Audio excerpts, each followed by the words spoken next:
Hello everyone, and once again welcome back to the PMCO 2020 Fall Split Pakistan region, sponsored by Oppo F15 with fast charging, fast game, and it is going to be quite intense as we move on with the semi-finals. Today it's going to be day number 3, and as the slogan for our sponsors say, it is going to be lightning fast indeed, the matches. My name is Warren Super Johnny Don. Joining me on the test, ladies and gentlemen, it is going to be Fixes. Thank you so much, Johnny. And likewise, it's mentioned lightning fast matches. Yeah. And alongside those matches, we get to see some amazing, high intense, high octane action as well from the Pakistan region, the most aggressive region, as we like to call it, in the entire world that I have casted at least. So let's see what the teams have to offer today. Yeah, we're going to see what the teams have to offer as the battle continues to see who are going to be the 15 teams moving on to the finals from here, as there is a lot on the lines on the finals. It is the prize pool, it is the 3 slots for PMPL Season 2. And with that comes the bragging rights as well. You have to really work hard for those 3 spots in the PMPL. Last time it was just 1 team, but this time around we have 3 teams going here, and we also have Freestyle waiting for all these players in the finals. Yeah, exactly. Freestyle is going to be waiting for them, as 15 teams from the semi-finals will move on to the finals, and then 16 teams over there will battle out to see who gets how much prize money and who are the 3 teams moving on to PMPL Season 2. But now let us have a look at the points distribution system as well, which has been a tournament standard for a really long time. First position 20 points, second gets you 14, third gets you 10, fourth gets you 8 points, and the points keep on dropping from there on out. 11 to 16 you just get 1 point, and 1 point for every single kill in game. And that is where the difference, that is the game changer, to be honest, because we've seen a lot of Pakistani teams going aggressive on those kills. And talking about the teams, we have the players from Group A, that is Team Bablu, Team HFD, Team Golden Star, 247 Gaming. And if we take a look at the next set of teams from Group A, that is going to be Team TUF, F4 Esports, iGen Gaming, and Exterminator. Yeah, it is Group A, and the thing is that Group A is not going to be playing today's matches. It is going to be Group B and C. So looking at Group B, we have Solo Esports, Next Gen Sites, and PK Virus. They are going to be stepping back into the action. They played day number 1, day number 2 was Group C stepping in. Also in Group B, we have R3D Esports, Hellraisers, RDX, and Zarar Esports. And about Group C, like we've mentioned, we've got a lot of potential performers out there. Starting off with Team H2E, Portal Esports, No Rules, IDL.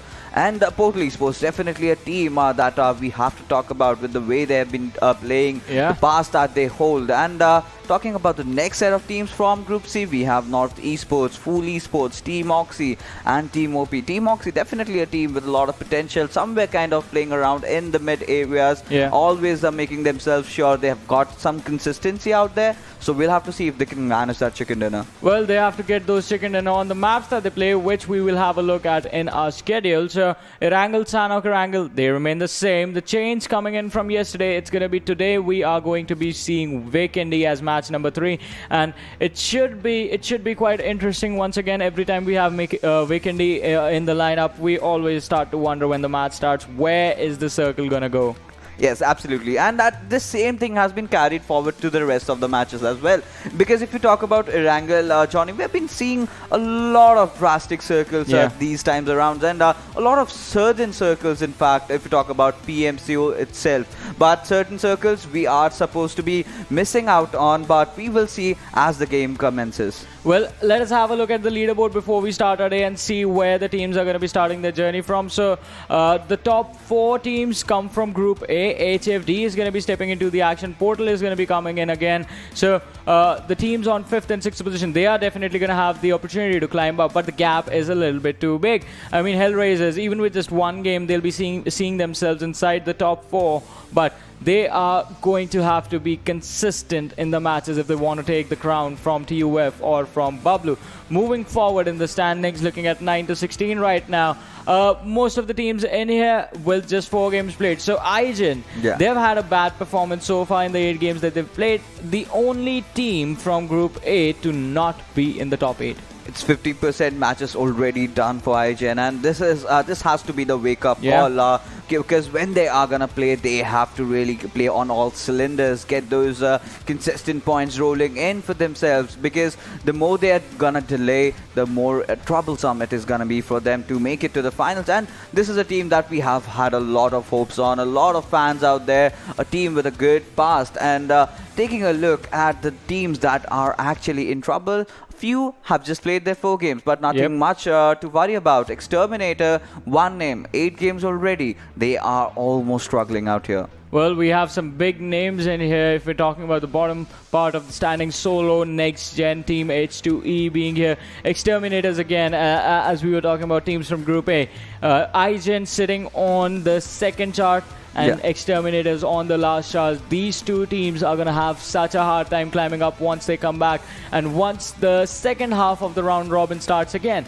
But it's not like it's going to be impossible. The journey is going to be a tough one, but there is the fight in these teams. There's the hunger, the zeal to perform and to make it into the finals where they can fight it out for the slots for PMPL Season 2. Yeah, absolutely. The PMPL slots are going to be very quintessential, because last time around it was a World League slot going in, but this time around you have 3 teams.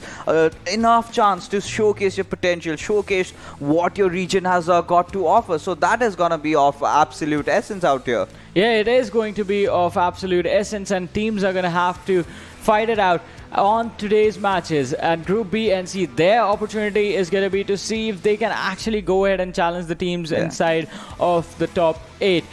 2 teams that will have a really good start with the day, since they are already quite far up ahead, is going to be Portal Esports and Hellraisers. Yeah, Portal Esports and Hellraisers, but Hellraisers, we can never rule them out, because on the first day that they played, they got back-to-back 2 chicken dinners. Yep. But you know, amidst every single team, there is one team that is on the top, already wearing that shining armor. That is Team TUF, a team that came directly under the radar, and they've been so consistent, got a few chicken dinners, and now they're on top. Yeah, they are on top indeed, but the chase is there. It's just a 1-point difference between them and Team Bablu.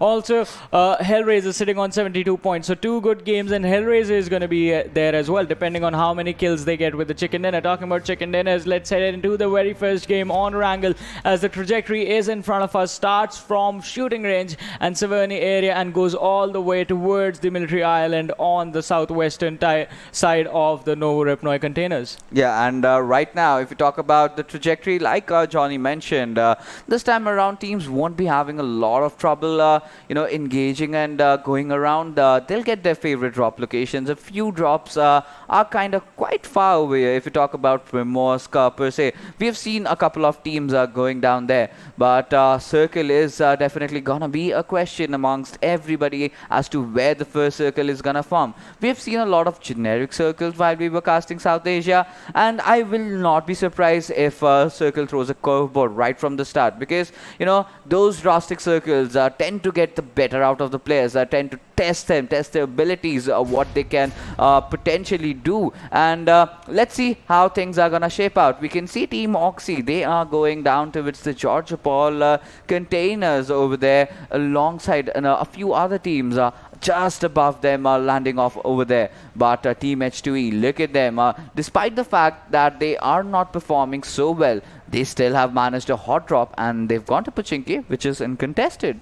Yeah, it is going to be uncontested. Even yesterday, at one point, we did see Pochinki not even have any teams in there. Most of the teams taking the northern part of the circle for themselves. Just one team, that is IDL, heading towards the Novo Repnoi containers. And the circle, it forms once again to the western side of the map, wherein Gatka, Georgiopol City, the North Georgiopol City, Query, and Pochinki, Rozhok, they are going to be comfortable positions, comfortable locations for the teams to be in. Majority of the teams already inside the circle. Just a few outliers that we have, that is TeamOP, Fool on Yasnaya Poliana, Zarar Esports, quite close to them, along with sites that the Fool Esports squad are going to have to fight against.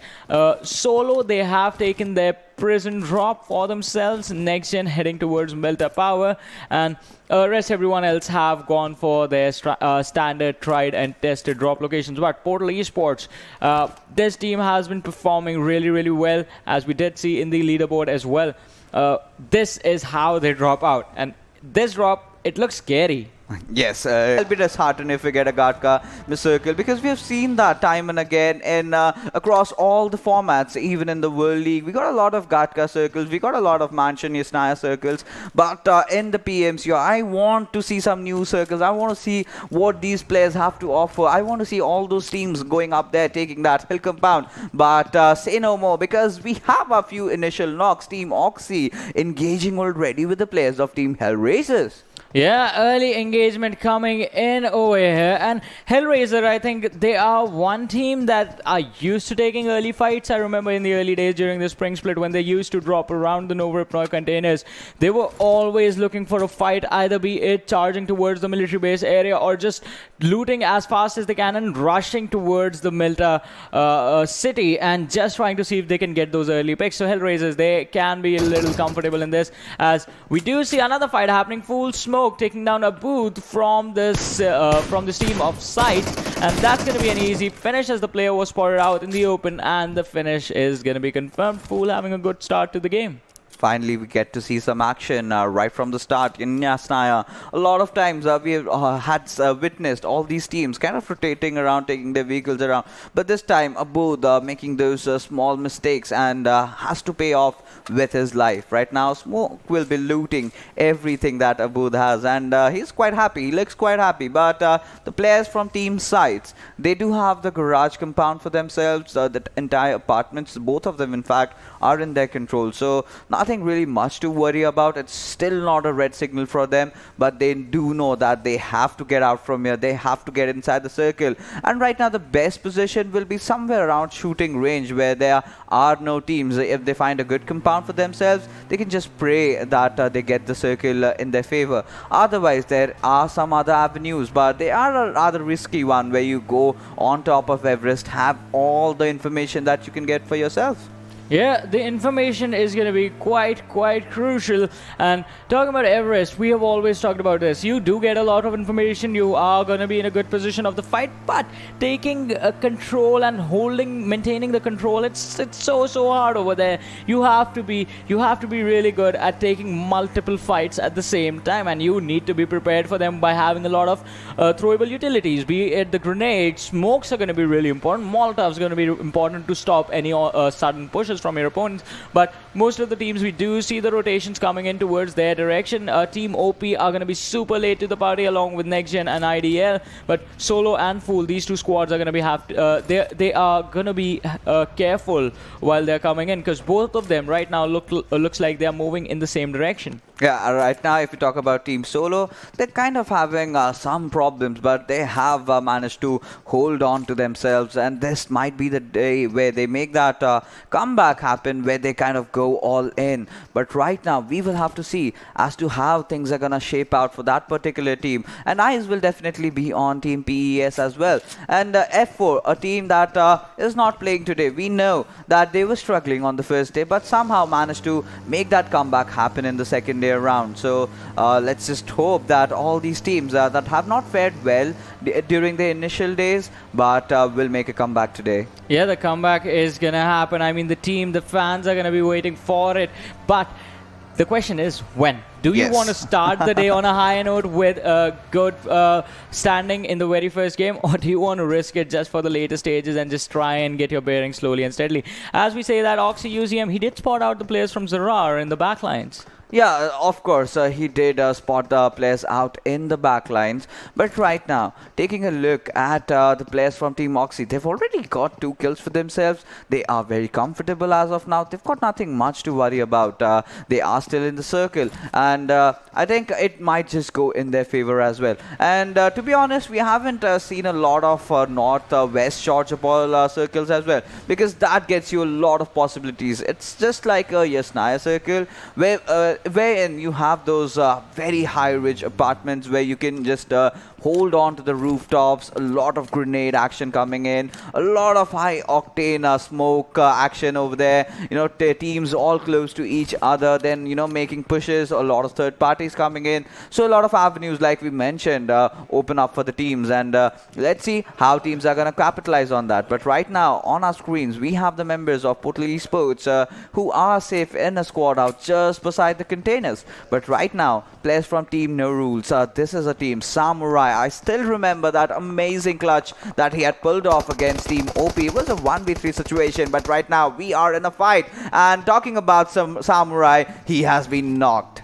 Yeah, the knock is going to come in, and as you said, it's going to be a good knock as well. But Solo, Absor, this lad, he has been incredible throughout the history of PUBG Mobile in the country. Oh, Moise taking the fight through the other window, lad. He moved, but even he missed the shot. Moise, he's going to have an easy one. No, the knock is going to come in from Hasni, and his teammates are going to be forced in to take this fight. The AKM in close range, it can be deadly, and he spots up Ghost.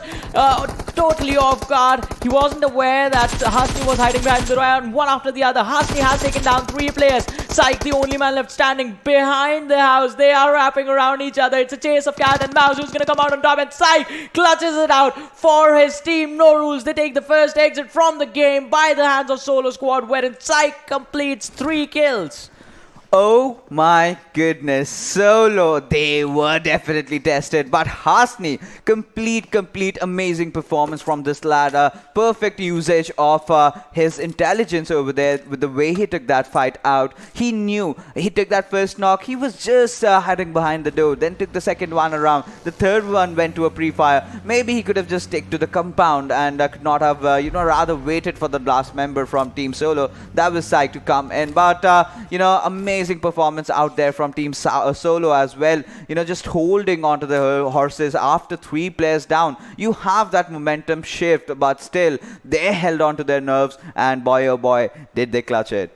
Yeah, it was incredible. For a second, I thought Moise was just going to bait out Psych as well, the way he baited out the previous 3 players.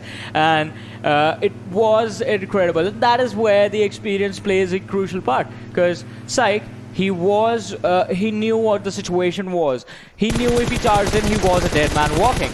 And so he waited outside. But now we do, in the kill feed, we did see a fight coming in with Hellraisers and Portal Esports, wherein Khan 420 was taken down. But on our screens right now, Oxy destroyed, trying to take down Ghost from the squad of Sights. A lot of big names are being taken down early on into the game. You have Khan 420, who's the best performer from Team Hellraisers, and he's out of the charts right now. Even Samurai was the first one to be picked out from the team over there. So a lot of things are happening around, and a few teams that we have been speculating to perform well are certainly stepping up as the league progresses. But that's a good news for Team Solo, and the best part is that they've got all their players back alive. So mutual respect out there, and we have to give the credits to Hasni. Those 3 kills, he knew exactly what he was on to. But right now, Team Red are doing what they do best, and I've seen this on multiple occasions.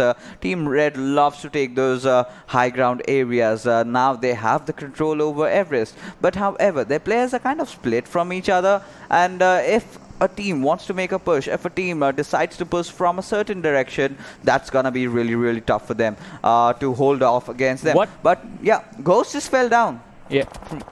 From where? He's on a flat surface, and he was taken out. H2E was like, we'll take it, lad. That's a free point. Absolutely. I guess they were just spraying down onto him, and in a panic situation, he kind of stepped out of the car, resulting into his knock, and there he was, a free kill for all the teams that were watching him, and finally got confirmed. So Team Solo over there now are in a bit of a pickle right now because they've lost one of their players, but still somehow have managed to survive. So let's see how the circle fares out. It can go anywhere. A hospital circle is also something that we would love to see, but now is the moment of destiny where we get to know where the circle is gonna favor, who the circle is gonna favor towards, and it goes all the way down south. A lot of teams have to rotate. I think the Giorgio Bridge this time around is gonna be populated. I mean, the Giorgio Bridge is it is definitely going to be populated. One thing someone could try is going to be the water rotation from the western side, but it's going to be quite tricky to make it work. Also, I have to say, this circle works as well. It's like in the final few circles, you get a water. It's nice. Yeah, it's definitely nice. And imagine the circle going towards the shore areas. That would be also a very good game of PUBG Mobile coming out there. A lot of teams, because in that particular shore, I do believe there are a lot of good ridges down on that place where you can play around. And if you play your cards right, you might just get chicken dinner. But taking a look at the teams right now, Sight is spraying down onto its players of Team Hellraisers and Buggy, you know, the kart racing thing. This is where a few teams can really work things out. But no, Absol will be finding around Khan 420 this time around. And Khan 420 was revived from his teammate. He was not finished off. He was just knocked down. But this time, I do not think that's going to happen. I think that's the third knock this lad has had in this game, and I think third time's going to be the charm. Solo should be able to pick that kill off. Oh, Absol just taking the hit, but the shot misses and hits the wall. He's going to be happy about the fact the timing of him getting inside the house is going to be pretty neat. Absol takes down another one, takes down Snow from North Esports. And an incredible start for this team as well. Solo finally stepping up big time. R380 in the middle of nowhere towards the hospital area. They are going to be in a tough situation as they're going to have to use a lot of utility to survive. And Aladdin spots him out. Joker, being a little bit too aggressive, is going to be taken down as well. Yeah, he certainly will be taken down over here as well. But Aladdin will be going down to the players from Team OP and Reaper. Oh my goodness, he was just too much in the open for the likes of Team OP, and they will manage to definitely take him down. But there goes that revival coming in. But if they get third-partied, if they get pushed from somewhere else, that's gonna be some trouble out there. And Team Solo, this is the perfect opportunity. They just have those trees covering out for Team PES. Had Reaper just come out in the open, would get an instant peek onto the players over there. But right now, Vegeta does know there is a squad out there. And a very interesting choice of weapon loadout I see from him. But Absol has spotted down Vegeta, taking a few good taps onto him, switching out the scope, and will be taking a spray. Can he manage to get that knockout? Will he? Barely taking him down to 20 HP, but that is what he has to keep himself happy with. Yeah, he is gonna be he's gonna be happy with that, in fact, because the performance so far, it has been pretty good, and you sometimes need to settle for whatever you can get out of a game. And Zardari just being a stuntman over there with the way the Dacia was being moved, but now trying to catch the players of Zarar Esports off guard as they just managed to escape. Is he going to go for the chase? I don't think so.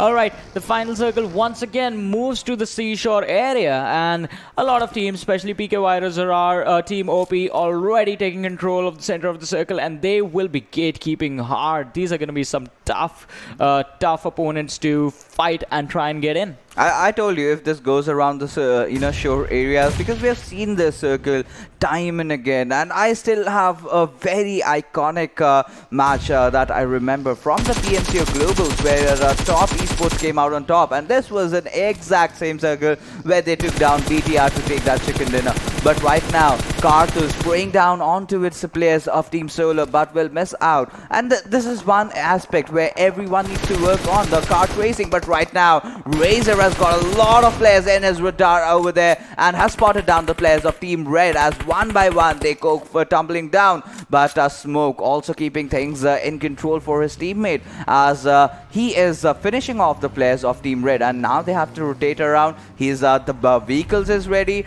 He just has to sit in, but before that, Charlie needs to heal up. Will he heal in the right neck of time? No, that does not happen. He has to leave his teammate away, and he goes but in his burning vehicle, which can just burst out in any moment out there. But Shaw will be taking a revenge of his teammates. Zardari taking down players from Team IDL. But right now, we have Next Gen engaging against players of Team IDL. Dino inside the compound, popping that first aid. But no, Oreo, this was a perfect chance to go and engage with them because the backup is out there from Team IDL. And oh my goodness, Oreo will be biting the dust alongside Next Gen Esports, getting eliminated from that game. Yeah, the elimination is going to be there, and that might be a little bit upsetting. it is an early exit for the team. I mean, even FoolEsports being eliminated on the 12th position, they're not going to be happy about their performance in this game. So it is going to be so crucial that they step up in the next one. On the other side, Ideal just taking easy control of this compound in a really comfortable position for now. But now what do they do when the teams come pouring in? It's going to be so big of a challenge, as Vegeta is going to take some shots from the players of North Esports as they drive by past these, what is it, wheat farm? Yeah, certainly the wheat farm or the haystacks being that only cover right now for the players of North Esports, and Snow is going for a res onto its Hamzo. But how long is he gonna be able to do just hold on to that area? That we have to see. But right now we have the players of North Esports spotting down members of Team H2E who are having a tough time in the league right now. They are not getting enough points, but today might just be the day for their comeback.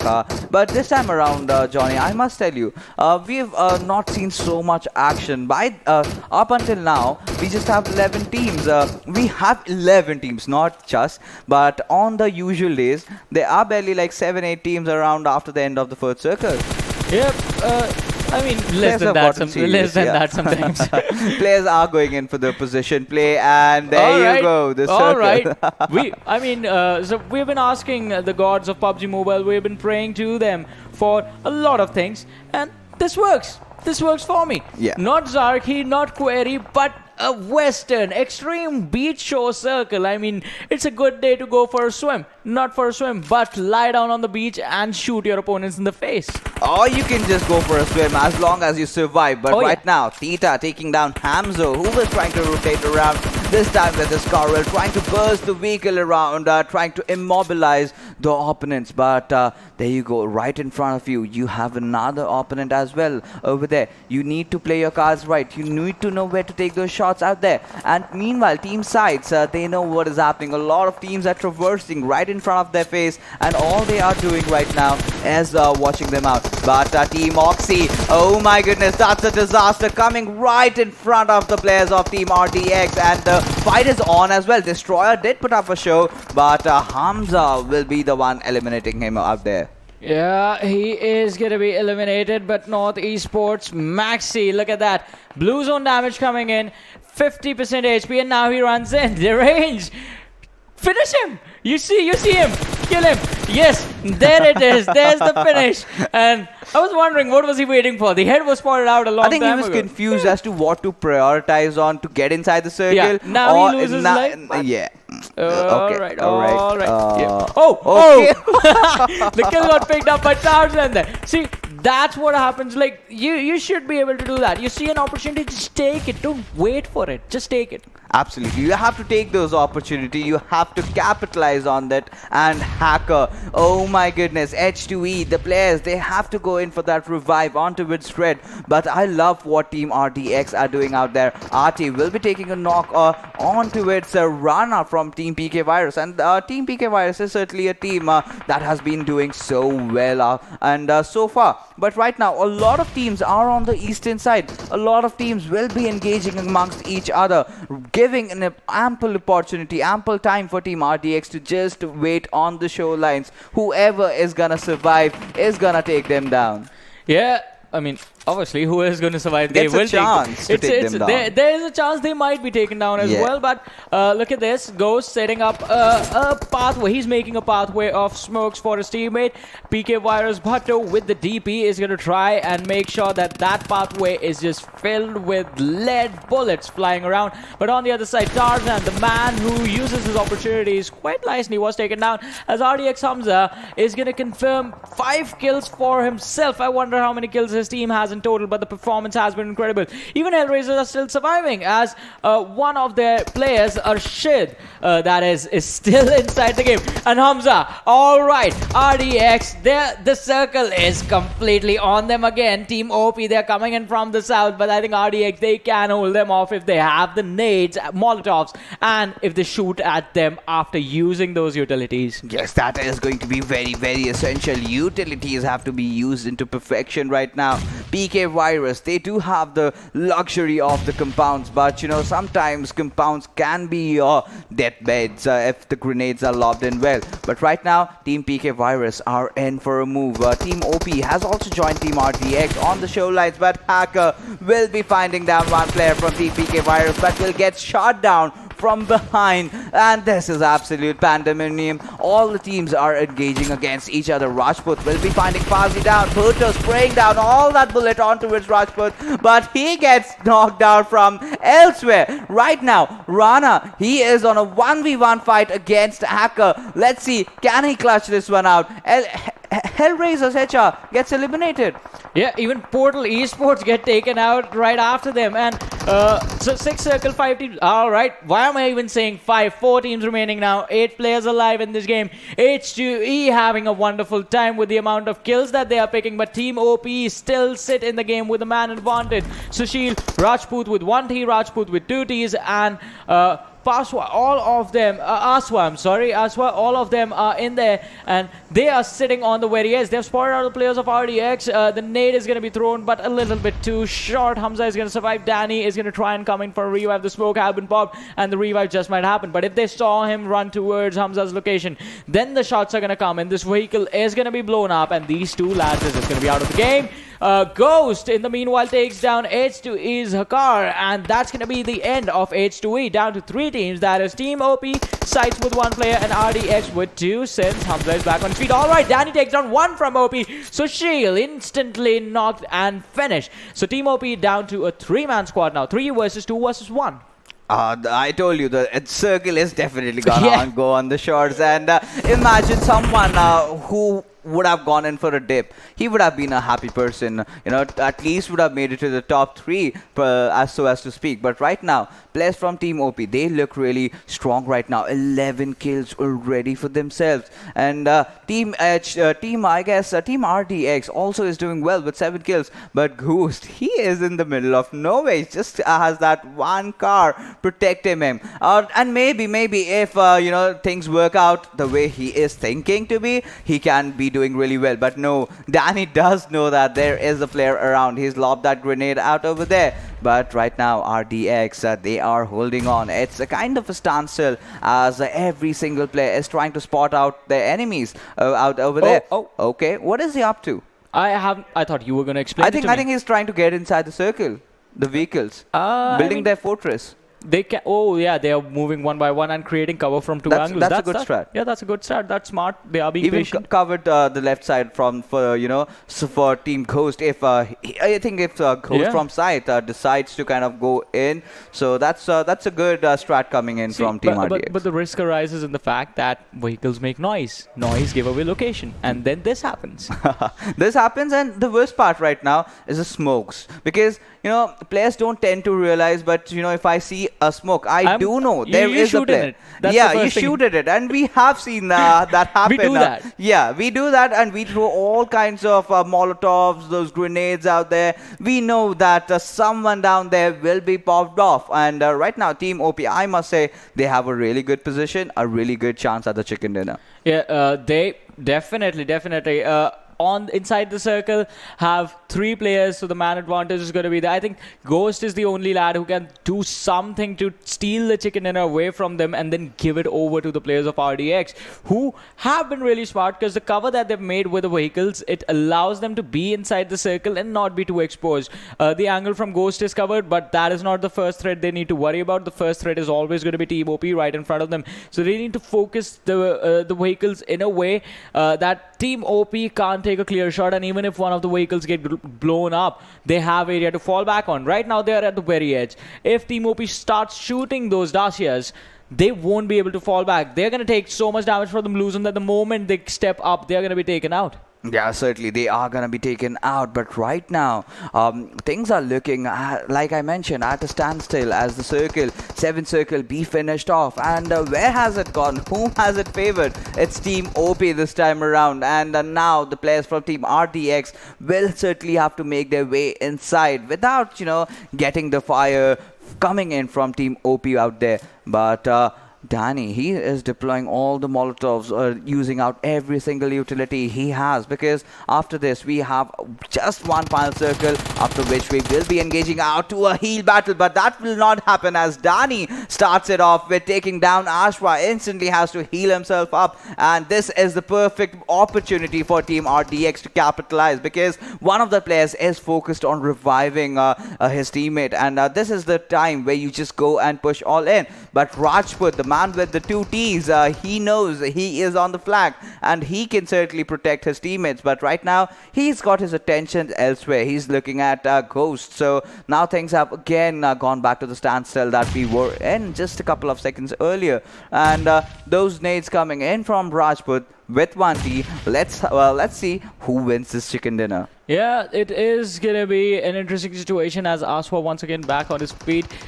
Danny's efforts, they have been in win. And we were talking about how we do see the numbers of the teams that are left after the 6th circle onwards. It's quite less as compared to the other regions. But now, these 3 teams, they have taken it from the 6th circle to the 8th. And I think this is just going to come down to the final moment wherein the circles get over. It's just the blue zone and you have to stand up and fight. Right now, at this point, I would want to see a heal battle, because I think in the Pakistan region, there's no cover to do it. there is no cover. But you know, if you still have some smokes, you might survive. But no, that will not be the case. I told you, you have the smokes, you're gonna get taken down. As the players from Team RDX, they are actually fighting it out. Hamza going all berserk, taking down 2 in the process, but no. Yeah, he took down 2 players with 1 spray, but he had to go on a reload, and his opponent, he reloaded first, and then he was like, all right, buddy, it's time to go. TeamOP, they take the chicken dinner in this one. RDX, an amazing performance, and so was the performance from Sights, considering Sights lost the very first player in the game. Their teammate, I think it was Abood, who was picked up as soon as the game started in Yasna Poliana, and from there finishing 3rd with a lot of kills. That was a good performance. I mean, imagine the rotation. You've lost a boot, Team Fool is there, they're applying so much pressure, but despite that fact, you went all in, all the way from the eastern side towards the shores on the western side. But yeah, creds to Team RDX as well, you know, kind of predicting the circle early on, and they just instantly went in for the shores where no other team had made their way in. But it was Team OP that came shining out on the top with the 3-man advantage. The numbers that really came in, because the way players were shifted out, it was a 1-2 split. So that really worked out. That 1-2 split. We talked about how it could be punished, but it all relied on Ghost, and Ghost was taken down. So then it was just the fight against RDX. Let's see who was the MVP of this game though, and see which individual player put up an amazing performance. It was Rajput with a single T. With his 9 kills, 922 damage, survival time of 27 minutes and 40 seconds, and distance covered, it is 13.43 kilometers. Wow. That's more than average. That's massive. A lot more than average. That's too much. That's ludicrous. Because, you know, Team OP, if you take a look at them, they've got almost around 14 kills in this one game. And this is a game that will be taking them way high up in the ladder. But, you know, talking about the rest of the teams, we've seen some good performance coming out there. You know, Solo, I think it was Psych who just clutched it out. But, you know, we have to give credits to Hasni, who really went on with those 3 kills. Had he not just got out, and, you know, he would have played, things would have turned out differently. I guess he might have clutched that one out. All right. Over there, Hasni and Solo's Psych did put up an amazing performance, and it was just the experience, as I said, that helped him out. For Hasni, I think he should have gone for the kill secure at least over there. But now let us have a look at the top 5 players as well and see if either of those players actually made it into the list, because Hasni did a lot of damage over there. And joining Rajput, it's going to be Hamza from RDX, one of the last surviving players. Then we have Rajput's teammate and his brother-in-arms. It's going to be Rajput with 2 Ts with 4 kills, 733 damage. Then Zarar Esports, they're going to be represented by Derangel, and Full Smoke makes the list on the 5th position. Yeah, Derangel did really put up a good show before getting eliminated from the circle. But right now, Smoke, he was doing pretty decent as well. 550 damage, 3 kills, nothing much to worry about. Yeah. But take a look at Raj Put with double T. He had a massive 733 damage. Even his teammate as well, both Yes. of them performing really well in this time and just synergizing really good.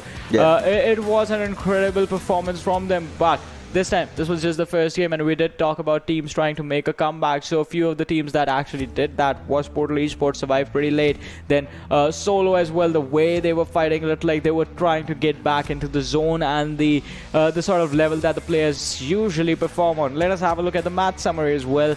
I'm expecting to see a lot of smokes and a lot of utility usage. Yeah, 205, an average number in fact. Yeah, I think that's a pretty average number. If you talk about the conviction rate, that is also pretty decent out there. But grenade kills is something that I had expected a lot to happen, because you know, in the Pakistan region, players go berserk with those grenades, forming a red zone, be wherever it be. And 3 airdrops were looted. We did not get to see much of those amazing weapons out there. But yes, overall, a very interesting game, a very unique circle, and did test the players' tenacity as to how they're gonna hold themselves up. And RDX and TeamOP, 2 teams that took the shore, won the game. One of them, Yeah, one of them did Other win. came second. Well, that makes sense. Let's have a look at the standing while Fixes continues to make his bad jokes on how many teams are remaining and who won. And there you go, TeamOP.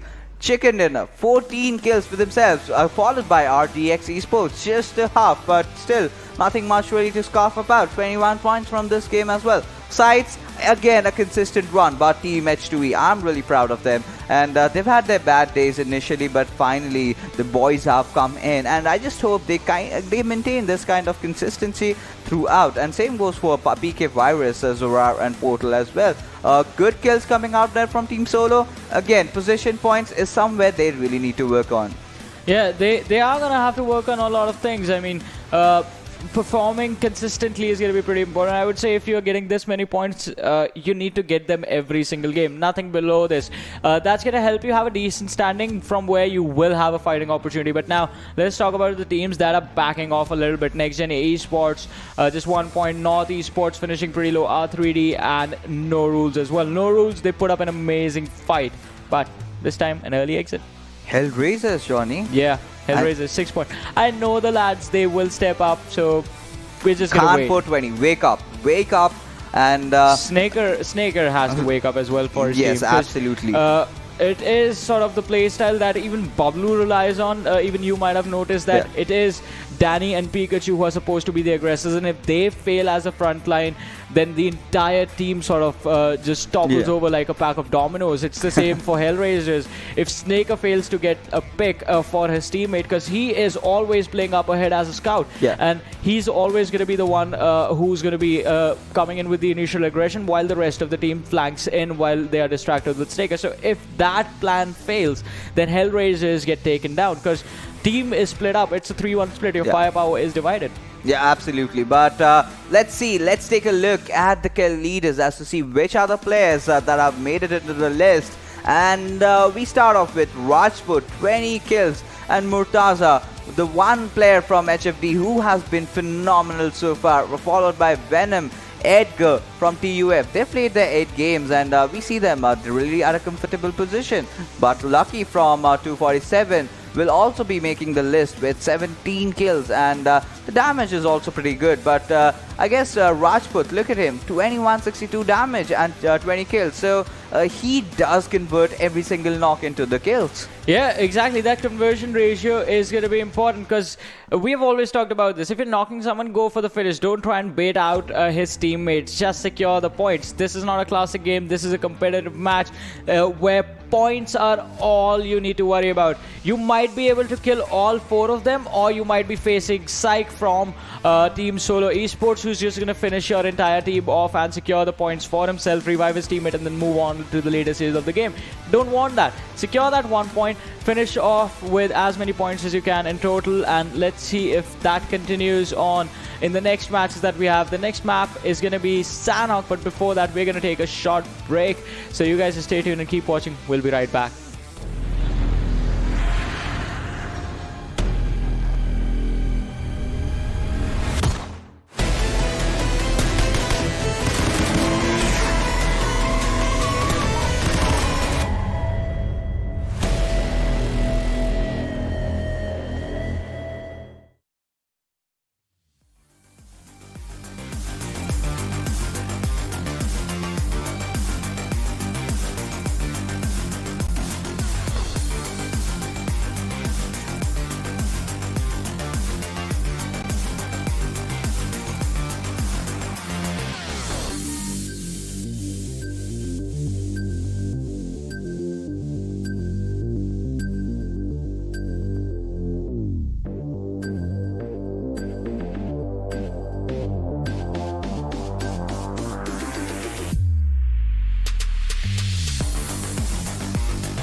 Welcome, ladies and gentlemen. You are watching the PUBG Mobile Club Open Fall Split 2020, which is sponsored by Oppo F15. And now we have casted Erangel. We will be heading into the rainforest of Sanhok, and alongside with me will be my co-caster. That's gonna be Phoenix. So Phoenix, you've been watching the matches from the sidelines, Yes. and now that you've seen some new teams have already stepped up, what do you expect in Sanhok?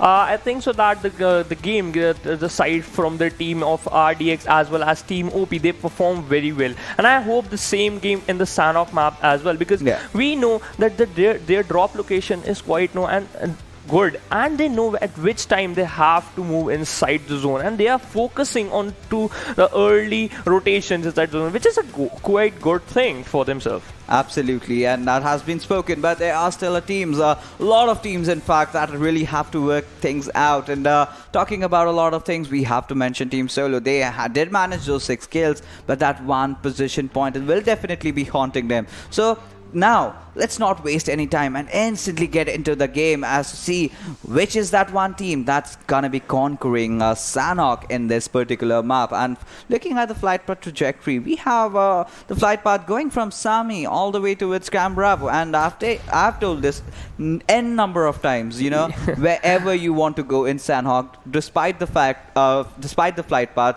you can certainly drop off well. And with that being said, we have a lot of teams taking that drop, and boot camp is definitely an area that I'm gonna watch out for. But before that, we have to predict where the circle is. So where do you think this time around it will be going?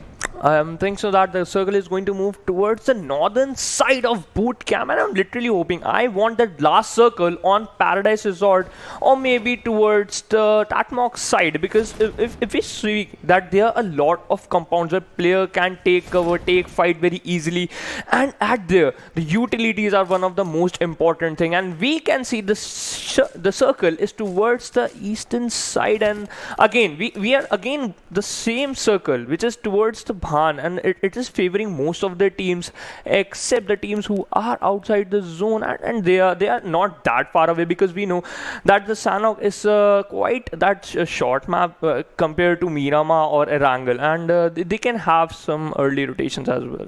Yeah, certainly they can have some early rotations as well, but this is a circle we have been very, very familiar with. And the Bhan circle, in fact, we've done that like 2 or 3 times this time around in the South Asian region.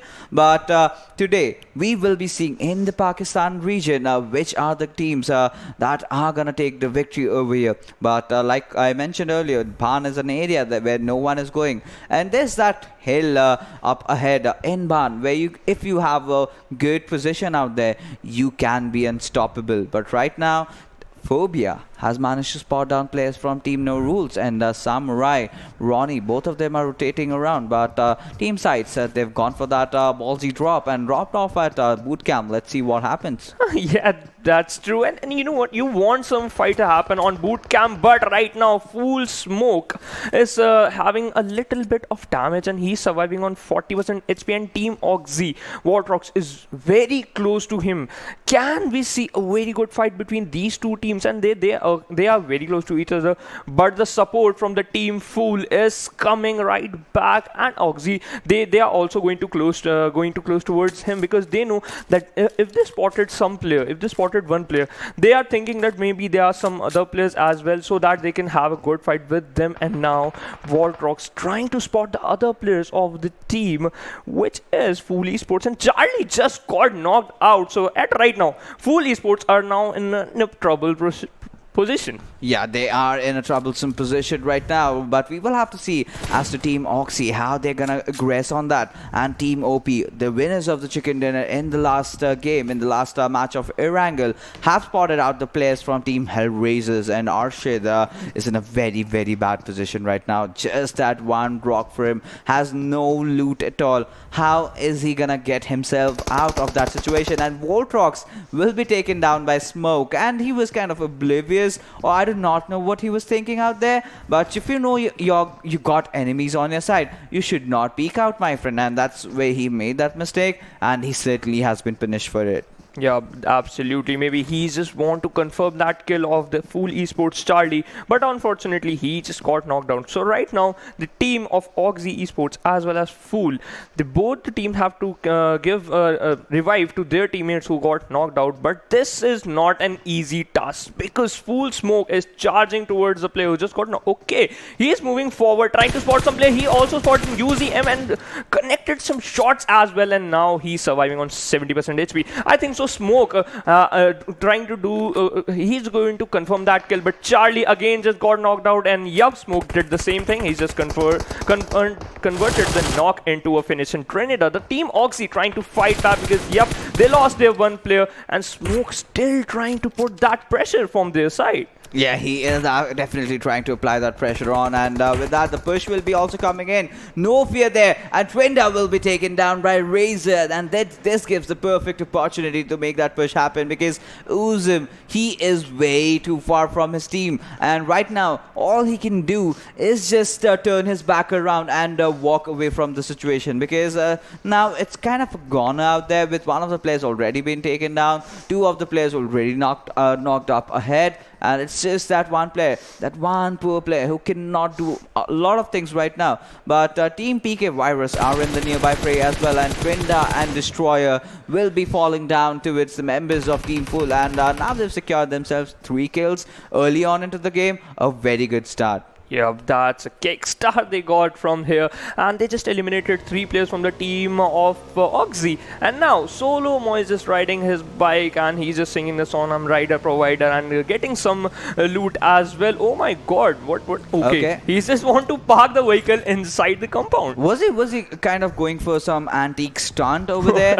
Trying to take that bike just below the compound or something. In PUBG Mobile, you can tend to do all those skill moves that you can make with a vehicle, because why not?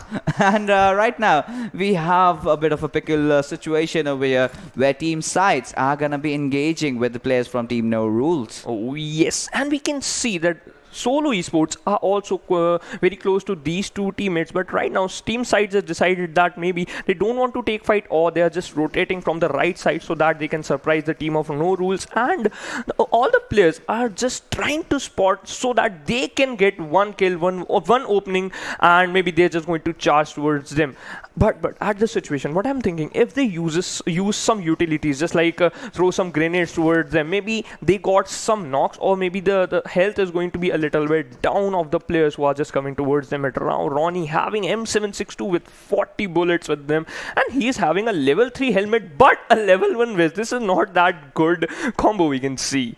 Yeah, that's not a good combo, but some players love to prefer that. But Sardari will be taking down Charlie, and I told you PK Virus were in the nearby fray, and they did hear the gunshots coming out where the engagement was between Team Fool out there. But no, the response comes in, and from a different team this time around. Goose will be taking down Bhutto. That's a shocker. And right now the players from Team Sides, they are holding on to the high ground that they have, to the rocks that they have. But Bunny, he is not giving up. He's taken down Zardari in the process, and Hamzo will be taking down Oreo from next gen. A lot of fights happening and breaking down in different areas. But Team PWP Esports, I can look at the map feed, and I got to tell all the viewers that they are going in for the same strat that they have been executing timeless times. Guess what? Yep. The water. The waterways. And you know what? The strategy from their side, they always favor them. This strategy always favor them because somehow they are always inside the zone, and I don't know why. But okay, so Razor just faced a play of PK Virus Zardari, and he confirmed the kill. And now PK Virus is down to 2 players. Rana spotted Bunny, but what a precise aim from the Foo Bunny side. He just knocked another play of the PK Virus. Rathod is the last man surviving. This is the perfect time, and yup, Foo Smoke is charging towards the knock player. He want to found the last player, that where he is. They are hungry for the kills, and from the starting we can see the aggression coming from the team Fool side. Yeah, absolutely. Fool have to be going all in. They know that they have got their prey. It's just that one helpless person again, Rato, surviving. But for how long is definitely gonna be the question. You took one of their players down and they are not gonna leave you just at that. They are gonna avenge. And one player for 4. I mean, that's a brutal trade-off, but that's the way life is. And let's take a look at Rato. He is completely hiding. He is inside that one small little dressing room over there in the compound and has the mannequin, so he's not alone. He's got some company out there. But yeah, Team Fool, they are surrounding him. They know that there is someone. They are not leaving the compound yet as of now. And why would they? Because they are almost in the center of the circle. Yeah, that's true. And right now, maybe PK Virus, the Ratho, is going to get finished, and R3D is coming towards the northwestern side of the boot camp, and they maybe can have a fight between TeamOP. But TeamOP decided something different, and Kratos spotted the play of NGESKMO, and he knocked down him as well. Right now, they are having a very good fight, and Adil is in a big problem because he just got spotted out and knocked out as well. NextGen Esports in a big trouble because one player just got knocked out and finished. Another player just got knocked out outside the zone, and they have to move inside the zone. I don't think so that this fight is going to be in their favor because 2 players are left only, and they are quite in a big trouble position. But what a spray from the Raptor side, and he just knocked one player, but unfortunately he just got eliminated. Yeah, he just got eliminated, and that happens. But a very valiant effort coming out from Rator over there, knocking that one player down. Had he got some HP there, had he reloaded, maybe he could have done things better. But you know, maybe could have, should have. Those things are something that have to be discussed, after the match. And the players do know the mistakes that they have committed. And I believe the only mistake they did was to take down Charlie. Do not touch our teammates, or we'll just gonna find you and hunt you down. That's directly coming right out from the movie of John Wick. That's true. And you know what? This type of aggression is going to favor them because they already got maybe 7 kills. So in an early fight, we just hit the mark of 10 minutes or maybe 11 minutes, and they already have 10 kills. This is literally amazing. And Zarar Esports, they are not going to stop. They just found the players of NGS, which is Next Gen Esports, in the open area, and they want that kill. And Theta is having a QBZ with 3x. He is going to get that kill. But right now, maybe they just change their strategy. They are going to move inside the zone, then take fight. And we are just have a look of the team FoolEsports. Oh my god, the zone is favoring them. The kills they have, that is also favoring them. And right now, TeamOP, R3D, as well as PES are going to move inside the zone from the Lakavi side one more time. They are doing the same rotation. They are again inside the zone. Can they get the second dinner? Oh my goodness. They're just following the cat steps over there. They did it in the past. They are doing it today as well. And we just have to see, wait and watch as to can they get that chicken dinner. That's the question that's on all our hearts right now. But members of Team IDL have managed to spot down players from Team Solo. Absol definitely on the receiving end. And 3 of his own teammates are on the sidelines. To get over there, they have to use a lot of smokes, a lot of utilities. But Syke really trying to take one player down. Fazi is too low, but still will be surviving. One more shot, and maybe the chances for Absol to live might come into the question. Yeah, that's true. And Absol need a revive. The players are quite far away from him, and the team ideal is just don't want to they are just charging the player, just spotting the player, and they don't want that the player who got knocked out get a revive him. Yep, the same thing happened. Absol is now out of the team, and the only Solo have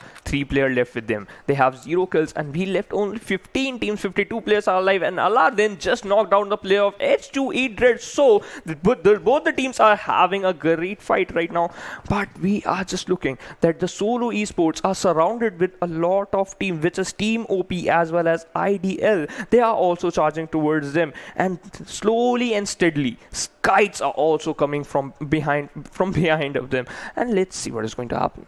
Yeah, we will have to see as the game commences, the game goes on. A lot of teams have already taken that central compound out there. And right now, players from Team H2E, they're also looking in a promising position. The circle, however, tending down towards the southern area, just beside Quarry, on towards the western side of Lakavi. And Team PES, I think they will have the blessings of the circle in the next, when the zone shrinks and a new circle forms. But we might get to see another fight, this time breaking around Team RDX and Team OP. Oh my goodness, are RDX aware that Team OP is coming to chase them down? Oh, this might be disastrous for them. And right now, Red is also coming from the sidelines, but Solo, if they want to, have their action in this one as well, they can also push in. But why should you? Because you have a good compound, so you're doing good. So let's see how things favor out as Team OP have finally managed to spot down the players of Team RDX, and RDX initially kind of caught off guard. This time around, they know that a squad is right behind them. Yep, that's true. But the good thing is they are inside the zone. They are having cover of some rocks as well. OP, they are trying to spot some player, connected some shots as well, but didn't get the knock. Right now, they have to focus so that they have to build that pressure on the team RDX. And now look at the zone.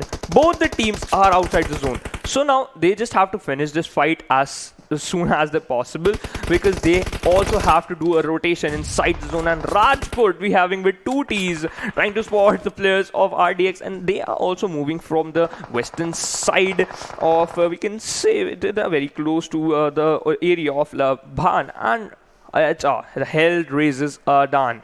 They are very close to the players of Portal Esports. Okay, it is Kites, Sights, and Tarzan didn't know that he just got spotted out. Maybe he just get knocked out. Oh, yup. What a spray from the Snaker side, and Snaker got that knock. Yeah, absolutely. And Johnny has also mentioned about Snaker. We know what he is capable of. He is the frontline assault of his team, and has absolutely proved that for himself. And like I told you, the circle going towards the favor of Team PES right now. And Snaker has also managed to spot down Ronnie, but Ronnie has also retaliated with his own gunshots. But Samurai will be taken down by Arshid, and Jin will be taking him down in a trade-off over there. But Ronnie laying off all those grenades onto its Snaker. If that connects, that's going to be very, very disastrous for Team Hellraisers. But Snaker will somehow manage to survive. But Arshid, he is bleeding out. Rajput will be taking down Hamza, but Razor, he also goes in a prowl as he knocks down a booth in the process. But the fight is still on. And oh my goodness, those grenades, those flurry of grenades coming in. Arshid has been taken down. Poor Adnan went in for the revive, got a nade right in front of his face, and he's taken down as well. Yeah, absolutely. And Samurai do need a revive, but right now, Jin, the no rules are charging towards the team of Hellraiser, and Snaker just showing that why his name is Snaker, and Ronnie finished him instantly. And Hellraiser's now in a big trouble because Khan is the last man surviving. Khan trying to fight against with the team. Oh, what just happened? No rules got eliminated by the player of Hellraiser's Khan. What an amazing spray, oh my god. Oh my goodness, what on earth is happening right now? This is the kind of action that we actually anticipated to happen in Sanhok, and it's living up to the name. And right now, a lot of fights have broken down on the sidelines, as we can see Shaw being spotted out, and Fool did want to finish him off. Smoke, did he get that kill? No. Fuzzy was like, I'm not gonna give you this one out, buddy. And with that, he has also even revealed his own location. As we get into those end mid segments of this game, we will have to see. All the teams have started closing in, but Team PES, they are looking really good. Team Fool will be getting into a fight, but this time around, Fuzzy will be finding off players from Team OP, and Ashwa will be going down. Yeah, that's true. And Team OP in a big trouble. They got the second in the previous match, and yep, Rajput with 1 T and Rajput with 2 Ts. They are the only players surviving, and we can see the one team just got eliminated. We have left with only 12 teams, 34 players are alive, and FoolEsports just have 8 kills in the early stages. We have just only we have the 5th zone, and we can look. FoolEsports are inside the zone. Ideal are inside the zone. All the team have to move inside the zone, and Dino, what a precise aiming from his side, and TeamOP is in a big trouble. They have to take the fight with the team Ideal, and Ideal are having upper hand because they are inside the zone. Yeah, they are inside the zone, but right now,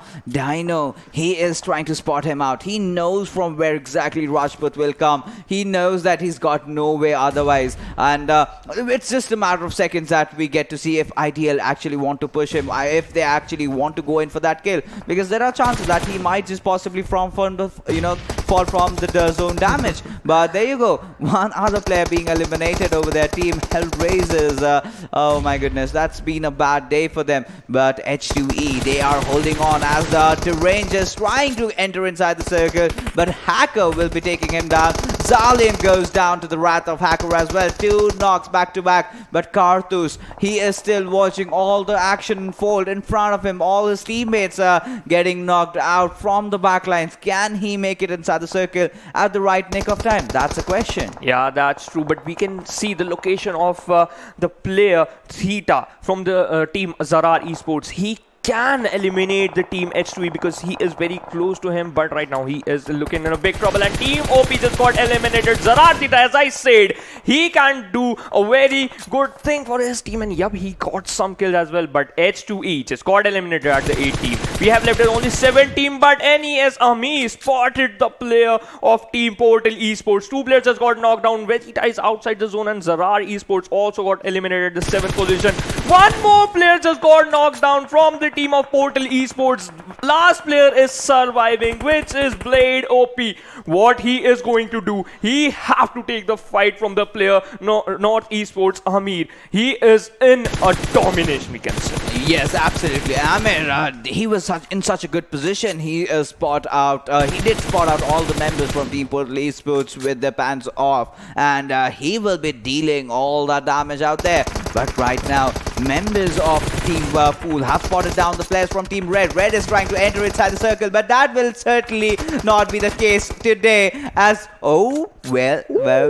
I guess Team Fool and Team Ideal, they are gonna have a good showdown over here. A lot of kills being stolen out there. I mean, the last player was for the Team Fool, but Hassan did steal the last kill. And right now, Team Fool are exactly heading their way to take the revenge, but Smoke will be taking down Sensei. Bunny will be falling down towards Moth, but Smoke will definitely confirm that kill. Razor has been taken down by Moth as well. 2 players going down, but Syke does not want to stop. He's knocked down Hanzo, and he in fact even finished him off right now. 5 teams surviving, 11 players alive. Who is gonna get the chicken dinner? Is it gonna be Team Fool? Is it gonna be Team Ideal? That we will get to know. Yeah, that's true. And Solo Syke is still there fighting against all the teams who are surviving, and we have left with only 3 teams. FoolEsports eliminated at the 4th position with 11 kills. Ideal having manpower with 13 kills. Solo Esports only 1 player surviving. Portal Esports is having only last player surviving. This is, you know what, I am just saying that Ideal is going to win because they have the manpower right now, and they are inside the zone as well. Yeah, and look at Moth, 7 kills, and the Portal Esports and Solo Esports, even if you add their kills up, not even equal to what he's got alone. So this game is certainly going in the favor of the players from Team Ideal. But there was a very good possibility that Team Portal Esports could have done really well, because with the way they rotated around, this game was absolutely theirs. But a very good resurgence coming in there from members of Team Solo. In fact, Syke is surviving, the last man alive, and in the last game also he clutched it out over there, and now as well he is doing a lot for his team right now. Yeah. Syke still spotting down players, he's just praying that Aladdin be taken will be taken down first, but that goes vice versa. The same things are mutual for Aladdin. He is also hoping as to get that 2nd position, but only time is gonna tell as to who exactly is gonna come second, because we know Team Ideal is definitely gonna win that chicken dinner. Yeah, that's true. And Aladdin is, oh my god, he is inside the zone, but Syke is very close to the zone or the 8 zone, because he can move towards the right hand side and he could be inside the zone. But Aladdin, he is in a big trouble because he have to travel a little bit more as compared to the last player surviving, Aladdin. And I think so that if we can see at the situation, oh my god, Sai trying to fight back, but he just revealed his position. Solo Esports eliminated at the 3rd position. Last player surviving for the team of Portal Esports, and yep, he also got taken down, and Dino got the domination as the last movement. Yeah, absolutely. And Team IDL going absolutely on a prowl, going berserk, going beast mode, use whatever objectives they can. They have been phenomenal this time around. And alongside them, Team Fool as well. They've got a lot of kills. They did get eliminated just a bit earlier, but still did manage to rack up all those kills. And I'm pretty sure they're gonna come second, if not, down below. If at the worst case, third. Yeah, that's true. Because they are having an advantage of kills. They have a good amount of kills. I think so, 9 or 10. I am literally hoping that who is going to be on the top, and we can see the MVP here. The player, IDL Mouth, having 7 kills with only almost 600 damage, and survival time is 22 minutes, distant cover 4 kilometers. Like I told you, IDL was stealing a lot of kills, and that is certainly visible over there. 7 kills, 592 damage does not really matter. PUBG Mobile is a game for survival. Does not matter if you take your opponent's skills or their clothing or whatever. Just steal it. It's all about survival. And let's take a look at the top 5 players as the ones who are gonna join Moth over there. And why am I not surprised? Smoke in there with 5 kills, 736 damage, followed by Razor from Team Fool as well with 653 damage and 4 kills. And Karthus being in between of every single thing, 342 damage for himself. But Dino will also be joining the fray as well with 3 kills for himself and 624 damage. That's true. And Zarar Esports, one player is the only player who is from the different team, and Ideal and Fool Esports. So player from that, both the teams are leading in the most kills. And we can say that the team Ideal is just stealing the kills from the team Fool Esports. Yeah, that did happen over there. But, let's take a look at the standings as to how things turned around. And I told you, Fool Esports is definitely going to come second, and that did happen. 15 kills for Team Ideal, 35 massive points. I would love to see how things have changed around in the top order in the overall standings out there. Solo Esports, a very good outing from them as well. Last time they had good amount of kills. This time they have decent amount of kills with a good position points, getting themselves 14 points from this game. But the misery of Team Hellraisers continues as, again, a shabby outing getting caught off guard. Along with Team PK Virus, RDX Esports, the team that came second last game, have found themselves dead smack bottom on the 16th position. Yeah, you are right, but still they have 6 points. The main thing is they didn't have a single kill. They are just always relying on the placement point, and we can see that clearly because the teams, Ideal Esports, Fool Esports,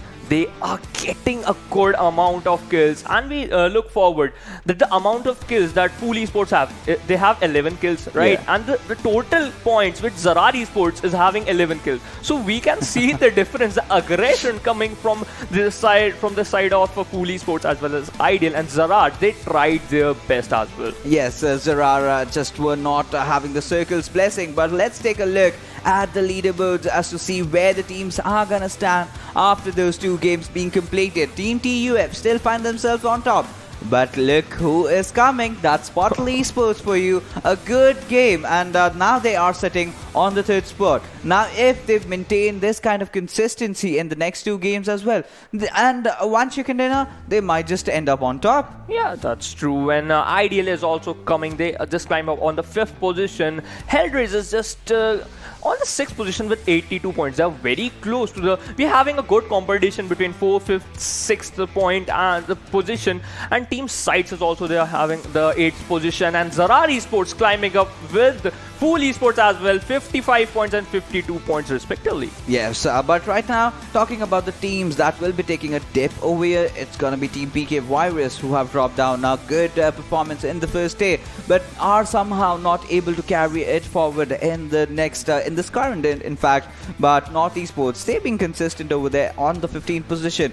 But right now, you need to get more points. You need to be on top if you want to qualify for the finals out there.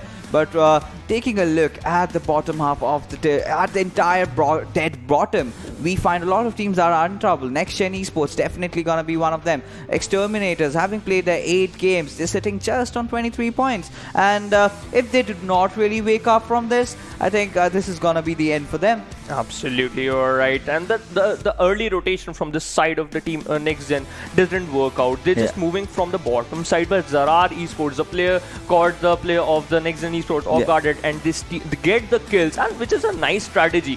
What Zarar Esports is doing, first they move inside the zone, then caught the kill, then they're taking that kill, which is a great thing from their side.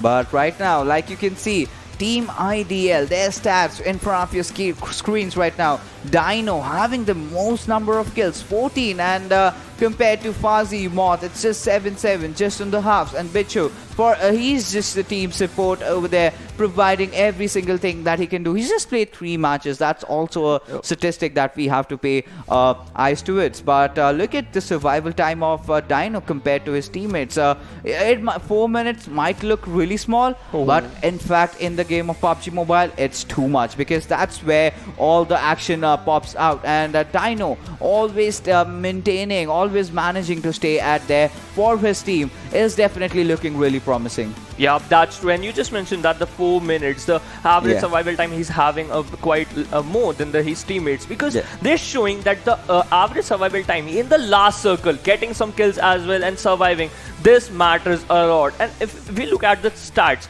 he has 14 knockouts as well as 14 kills. He's just balancing his knockouts as well as kills. I mean, what else do you want, right? What else can someone expect? You have good number of knockouts, a good number of kills, or the conviction rate being 100%, and that's a dream for every PUBG Mobile competitive player out there. But right now we have seen the action coming in Sanhok. It was really fast paced. It was even over before we could even realize, with all those engagements coming right off the bat. And that's the best thing I love about the Pakistan region. The aggression, you have action popping out throughout the game right from the get-go. All these teams kind of invest themselves. They get those guns and they do not need anything else. Just give them the guns, a few utilities out there. But right now, what we are done is with Sanhok. But we'll be going out for a short little break, and in the next segment, we will have the match of Miramar popping up in front of your screens.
Hello everyone, and once again welcome back to the PMCO 2020 Fall Split Pakistan Region Semi Finals, sponsored by the Oppo F15 with fast charging with endless fun. And we hope the devices of our players are charged pretty fast as well, because the break wasn't that big and the game has already started. So we're going to take you through the trajectory as it starts from port and goes all the way towards the Milnar area, towards the eastern side of Milnar. My name is Warren Super Johnny John. Joining me on the desk, ladies and gentlemen, it is Phoenix. Thanks a lot, Johnny, for the introduction. And we can see the plane path favoring Dino Park, Mowata, Dobromes. So the teams are going to land there. They are in a good position because they don't have to glide at a very far away from the plane path. And I'm just hoping that the zone is going to shift towards the side of port. Okay. The zone is on favoring, and the villa is at the center of the zone. What you're thinking, that which team is going to be there, collect some loot, and going to be stay there for last 5 minutes? I think Oxy is in a really good position right now, and H2 as well. Villa, Tovar, Dino Park, not really the places where we see a lot of teams take priority for the drop locations, but a center circle means that this is going to be a really slow game. Yeah, that's true. And if you're talking about slow game, the team which is Sides, RDX and Hellraisers, they are quite close to each other. Maybe they are just going to have some early fights, as well as North Esports are very close to the team of we have the team of PK Virus. Can they have an early fight? We can see some early knocks, and yep, FoolEsports just got knocked out by the NGS. Not Next Gen Esports are deal, and Next Gen Esports charging towards them. They want to confirm that kill him. Yep, Adil did the same thing. He's having Thompson with only a level 1 helmet. Now taking a cover of some compounds. NYT of Next Gen Esports is having a good compound. He can spot Charlie. If he's having a grenade, then this is going to be very bad for the team Fool. If the grenade is going to be at the right position, then Fool Charlie maybe got knocked out. But right now the Oreo is charging towards the players of FoolEsports. Charlie, he is moving on the first floor and maybe going to take TPP so that he can knock the player Oreo. Yeah, I mean, it is going to be an interesting situation for these two teams. Fool Charlie with the UMP in his hands is looking to spot the players. He hears the footsteps of the players below him, and they climb up the stairs, finish him off. Next Gen Esports take the fight to the players of Fool and finish off one of the lads. So Fool, they have been cut down to just 2 players.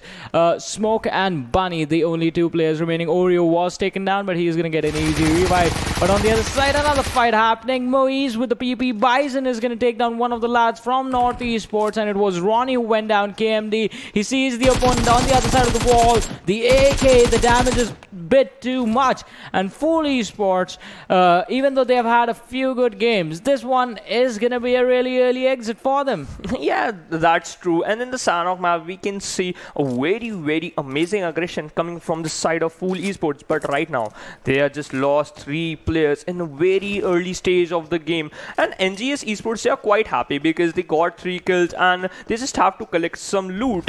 But if we talk about the teams, the left team is Team Ideal. We can see the same aggression. Can we see the same aggression they just showed in the map of Sanhok? And I'm really excited that Next Gen Esports going to take a fight with the team of Team Ideal. And we can see Solo is just marching towards the team of No Rules. 1 player just got knocked down of No Rules. Baraka, Hassani and Samurai, they are the last players surviving. Okay, they're just trying to stop the aggression coming from the side of Solo Esports. They just throwed a molly on the stairs so that no players can climb up and knock them out. But no, Hassani just knocked the player of Solo. Psych! Now the fight is on an equal side. Solo Ghost knocked Hassani, and Absa also got knocked out. Samurai, Baraka and Ronnie, last players. These 3 players surviving from the team of No Rules and Solo Esports. Ghost can take this fight, but nope, he also got knocked out. And last player surviving is Moise. Can he get this fight into their favor? But they are not stopping. No Rules are not stopping, and yep, they proved the same thing. Solo Esports just got eliminated on the 16th position. Yeah, I thought Fool was going to take an exit, but they still have that 1 player surviving for them. That is Bunny, and he actually got away from his opponents. But the same could not come true for the players of Solo Esports. On 1 match, you clutch a fight but you do not clutch fights every single time.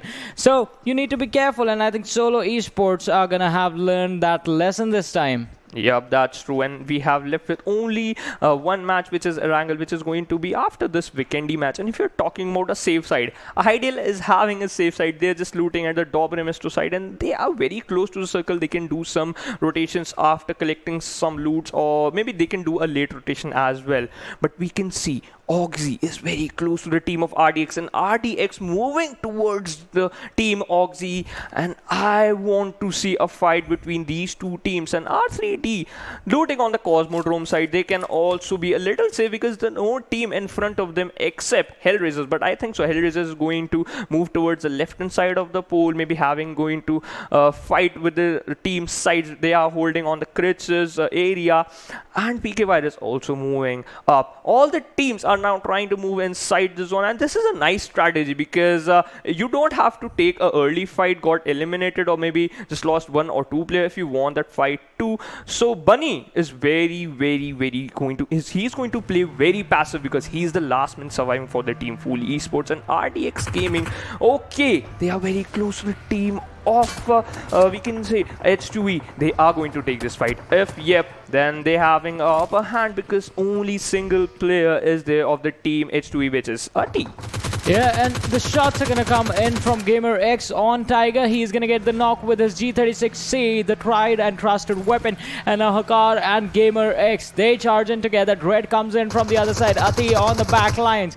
And RDX, they are in a lot of trouble. The revive is not gonna come in. They are trying to make that happen, but the pressure from H2E, it's just a bit too much. Alright, Tiger, he gets the revive. He's back on his feet, but do they have the time to heal up? King takes a lot of damage through the window. H2E, Ati with the nade being cooked, but so is Danny. He has a nade as well. Tiger goes down again. The nade comes in from Danny, takes down Ati, but Ati's nade trades out King. So Hamza is the only man left standing from the squad of RDX. He's gonna get charged upon, takes down Red, takes down a car, but does not survive for long. And that is how the squad of RDX got wiped out, as Ati is going to secure a grenade kill. Then H2E somehow managed to clutch this fight. Ati is outside. That kill can be secured by the players passing by. That is Hellraisers right now. But all the other lads are indoors, so the revives are gonna come in for them. Yeah, that's true. And if you just look that the grenades and the mollies just work, then the half work from the team H2E because they are so precise and get some easy knocks. And yep, then they just pushed, and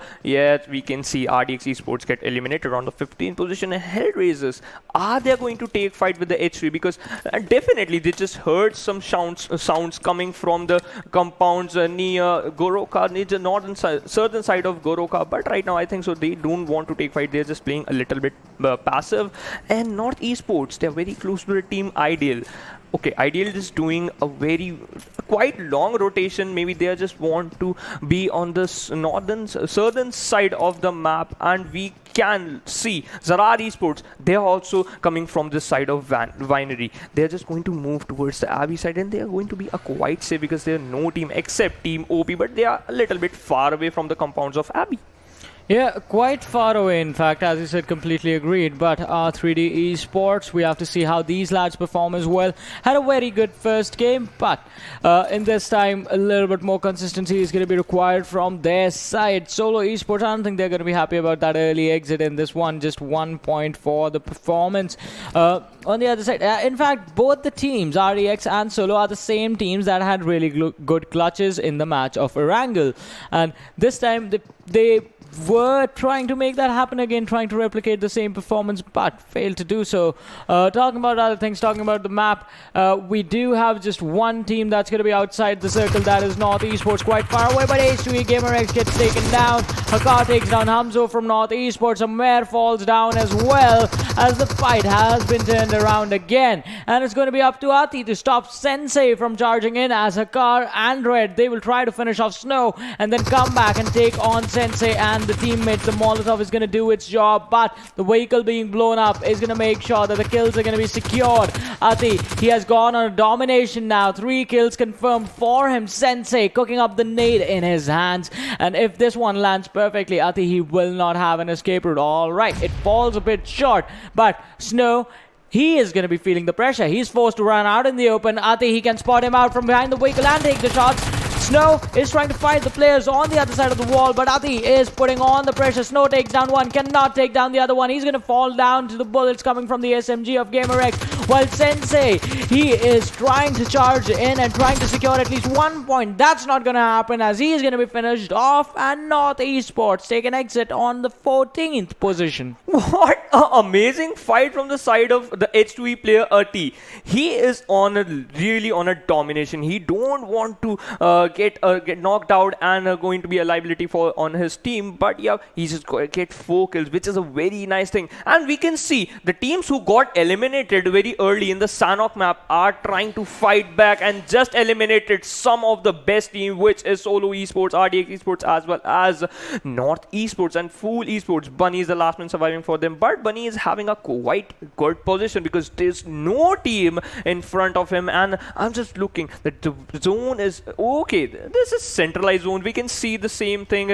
and Vikendi side, and we can see Danubis of our 3D Esports has got knocked out, and PK Virus is having a good fight between Waltrock. Spotted some players of R3D. The one player that got knocked out by the player, the team of R3D, maybe Oxy. This is a nice thing. This is a nice strategy if you push towards them, but you are quite far away, and Destroyer just trying to spot some player going to maybe he's moving forward, maybe he's just going to charge towards him or going to collect some information to the team so that he can give that where are the players and from which side we have to push.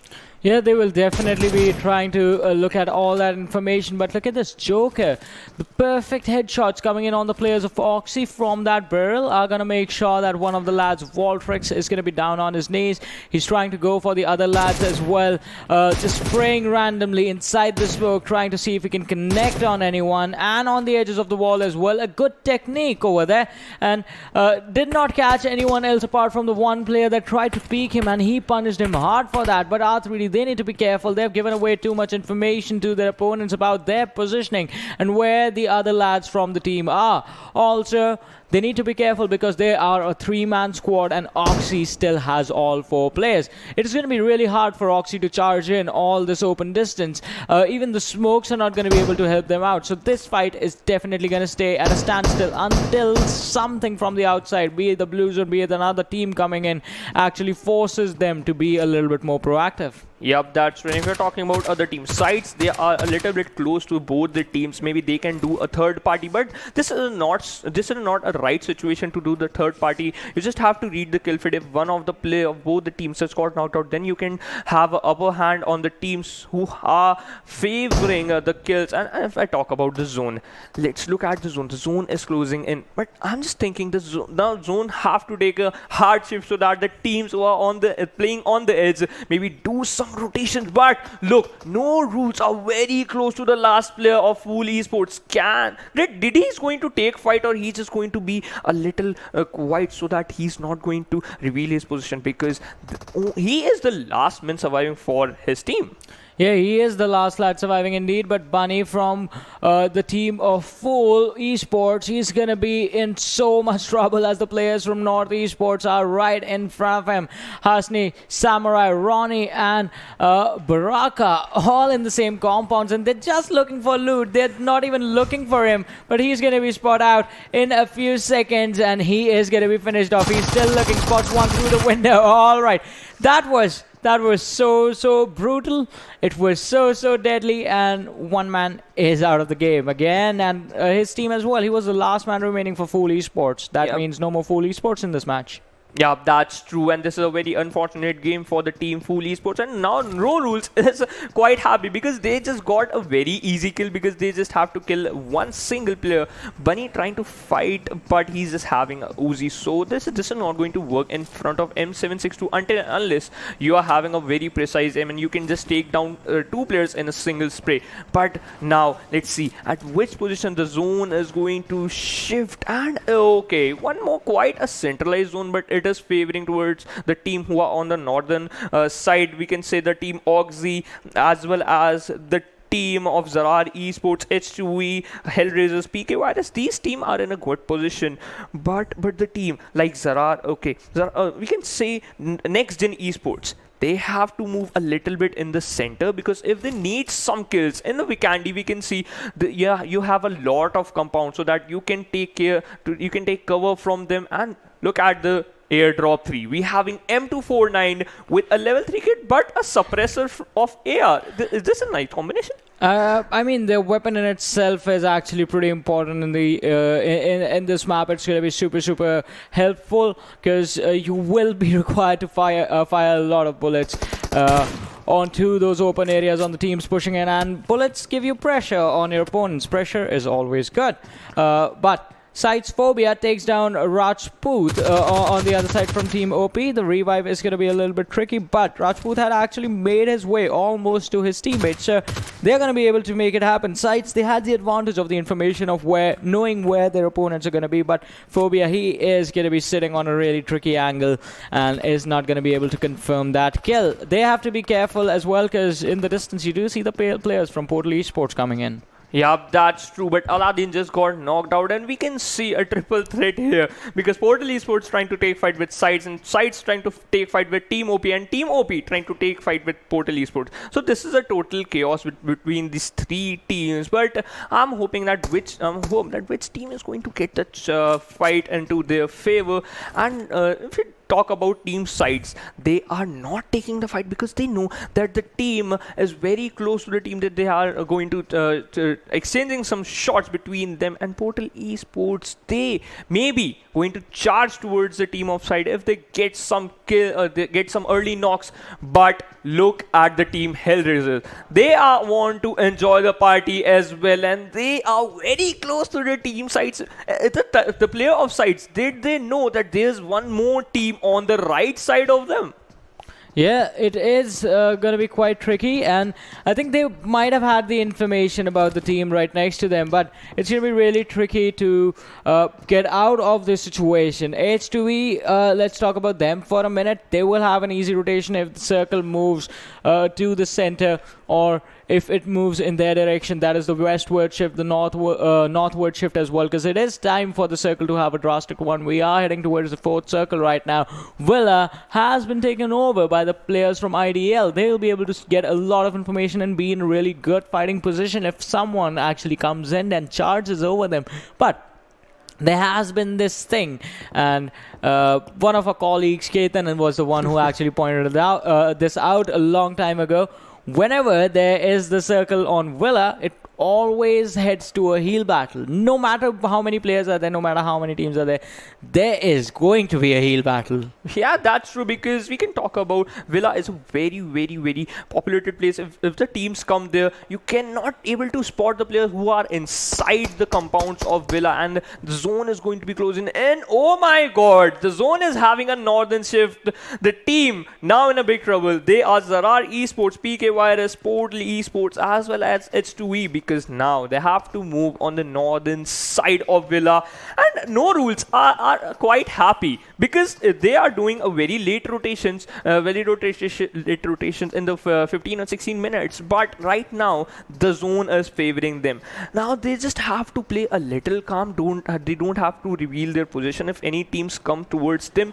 But we can see they are quite happy, because no team is front of them. They have a vast clear area. And Team Oxy, they also looking very strong, because oh my god, Team H2E are coming towards them. If they fire some shots towards them, maybe some players get knocked out. But IDL, they are going to have a fight between H2E, because they are very close to Villa, as well as R3D Esports is also there. Next Gen Esports also charging towards the southern side of Villa. And Blade OP, we can see this player. This player is one of the best players in Portal Esports. They know what they're going to do. But look at the drop. The drop is very close to the player of R3D, and it has a DBS, which is one of the most underrated gun, we can say. And Dino just knocked out H2E hacker, and he is in a big trouble. And yup, he just confirmed that kill instantly.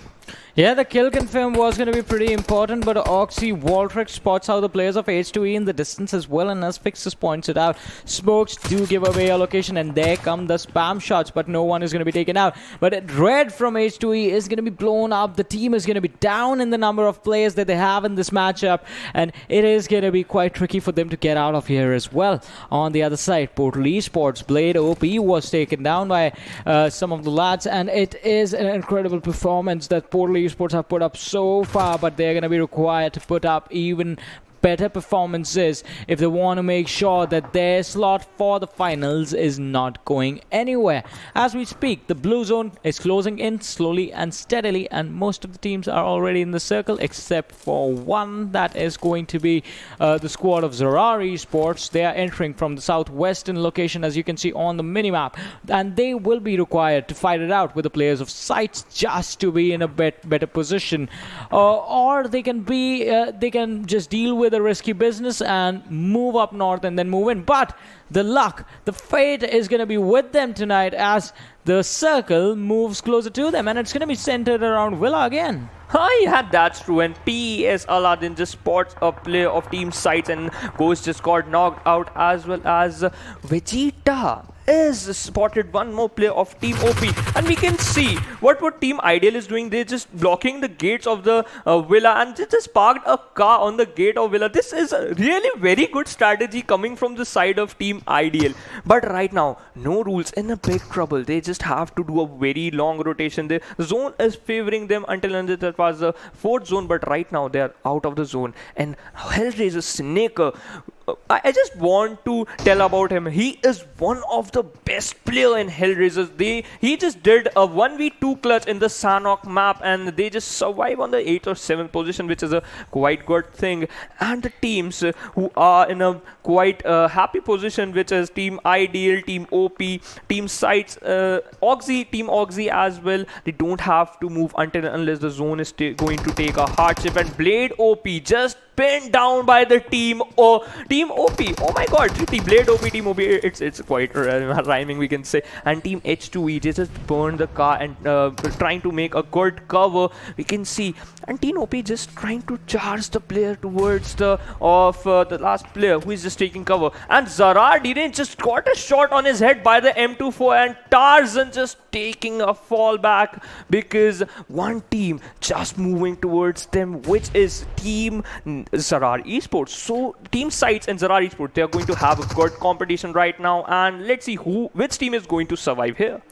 Yeah, and it is going to be important to survive as well, as that's going to give you a lot of points. Still have 12 teams alive in this game, 45 players still. Oh, Ghost sports out of view, goes for the spam shots, but it's not going to connect. Focuses on Zalim next, but Zalim gets away. Zarar Esports, they're down one player. All right, Ghost, he had done most of the work, and with the vehicle being blown up, he's going to do the rest, as even Zalim is going to be taken down. Theta gets knocked down to range, the last man surviving for the team. It's going to be so hard for him. The players of Sights, they know where the last lad is, and they will definitely finish him off any second now. 0 kills for this team of Zarar, and they will just get 1 point from this match. Oh my god, and we can see that the Sights won the fight, and the zone is also favoring them. And the Team Ideal and Sights, they are the only two teams who are inside the zone, and the rest of the teams, they have to move inside the zone. And Blade OP just given his skill to the zone, and he just won because he just got pinned down by the Team OP. So Shield and PES, Portal Esports Reaper, just get knocked out and finished instantly by the players of Ideal. Ideal, the zone is favoring them. They are inside the zone. They are also getting some kills. Is this going to repeat the history? They are again going to get the chicken dinner, or they are just going to finish at second position? But look at PK Virus Rana surviving on 1 HP. And what just happened? Maybe they are just going to have a rotation, but the team, no rules. They just want to take a fight, but yep, they just fall back. Yeah, they are going to have to fall back. The position for the fight was a little bit weird. The circle is in a even weirder position, but Team OP Sushil is going to be taken down by Aladdin from Portal Esports, and it is going to be a tricky fight for where these teams actually are, because both of them are right on the very edge of the circle. Both are going to be required to move in.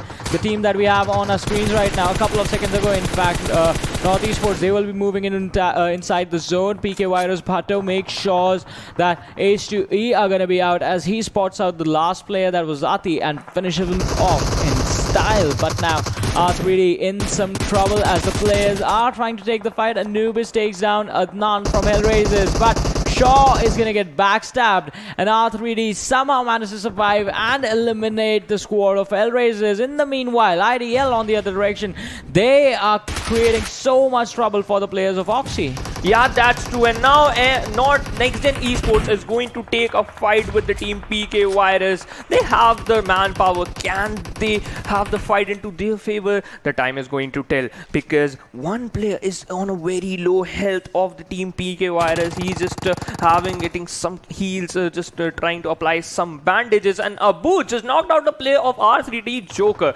They are now caught in a big trouble, and IDL Hassan trying to spot a player of OK. He's just trying to knock a player of NYT, which is the next esports player, and he is barely surviving on 1% HP. Adil is just charging towards the player of IDL Esports, and two players just got knocked down, and NextGen Esports just showed the perfect humiliation from their side. Yeah, it is going to be a humiliation, but IDL take an exit on the 9th position. 8 teams remaining, 23 players alive in this match. PK Virus lose a few of their own in the meanwhile, as Zardari, they are just playing with each other around the wall, Trinda and Zardari. Trinda throwing a smoke right in front of him, but your opponent sees you, so that's not going to do anything. Bhatto is going to be taken down in the blue zone. Trinda gets taken down. Zardari is going to finish him off and make sure that the kill point is going to go in his favor, and no one else is going to take it, but his teammate just bleeds to death. And NextGen, the players from NextGen, they watch him bleed out to his demise.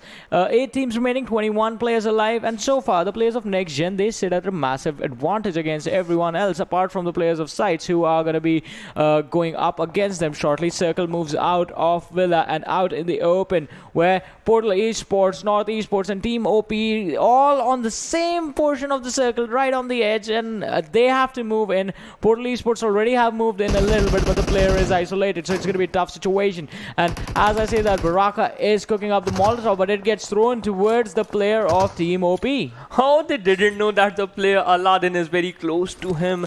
He just maybe have to throw a grenade so that they are going to be confirmed that there is no player. But Samurai just knocked a player by a grenade. Hasni is having a MK14. Can he get this kill? He's just trying to spot a player inside the smoke, but OP Aswa knocked a player of No Rules, which is Baraka. Samurai just healing up. He's going to take a fight because they just confirmed that where is the player. The Molly is very close to him. Just switch to FPP, because we know that the FPP you can see through smokes very easily, but Team PK Virus just got eliminated on the 7th position. We now left with only 6 teams. 18 players are alive. Allah then just smoke a grenade so that he's just going to get a little bit more time, and he can delay some fight as well and get a nice position. But Baraka just got knocked out by his team Sites, Abud, and Samurai. Is this nade is going to work out? But no, Abud knocked out OP Rajput player. Samurai is also got knocked out. Okay, Samurai is the last one surviving. Hasni is the player who just got knocked out. Team OP Asawa, the kill got confirmed, and Aladdin is still surviving in that very little compound, in R3D Esports eliminated on the 6th position. Joker just got killed by the blue zone, and all the teams are inside the zone, and Aladdin trying to take a fight, but no, Samurai is not going to give you any chance, and Portal Esports eliminated at the 5th position. Yeah, the elimination is going to come in, but North Esports, they have to be extra careful, as Baraka was knocked down. He's going to get a revive, and it is No Rules, I'm sorry, that we have in front of us. Samurai, Hasni, Baraka once again back on his feet, but NextGen, they have the highest probability as far as the forecast is concerned, along with Sites, since the player advantage is in their favor. Not anymore, as Phobia is going to be picked off from the team of Sites by the players of NextGen Esports. They're still finding a way to make this work. The fight out in the open, and Adil on our screens making a flank work for his team, just creating an opening so that the team and his teammates can move in inside the circle and take down teams from one side. They will be coming across the players of No Rules if they decide to go with the westward shift, if they decide to move in from their left, and that's going to be quite tricky, since No Rules, they have the compounds, they have good cover for themselves themselves and will be able to take the fight quite easily. Yep, that's true. And you just have to focus. The one player is also having an NK14 and Sight Stars and just got knocked out. They have left with only 2 team. NextGen Esports trying to take a fight with the team of Sights, and they also have to move inside the zone. Adil is just applying a bandage and maybe he's just going to get a boost in. Yep, painkiller. He's just eating some painkiller and spotted a player of NextGen Esports trying to connect some shots, and yep, he did, but he is surviving on 40% SP. Tarzan just got knocked out by the play zone. NextGen Esports trying to come inside the zone, but team Sights, they are not going to give him a chance, but no rules in front of them.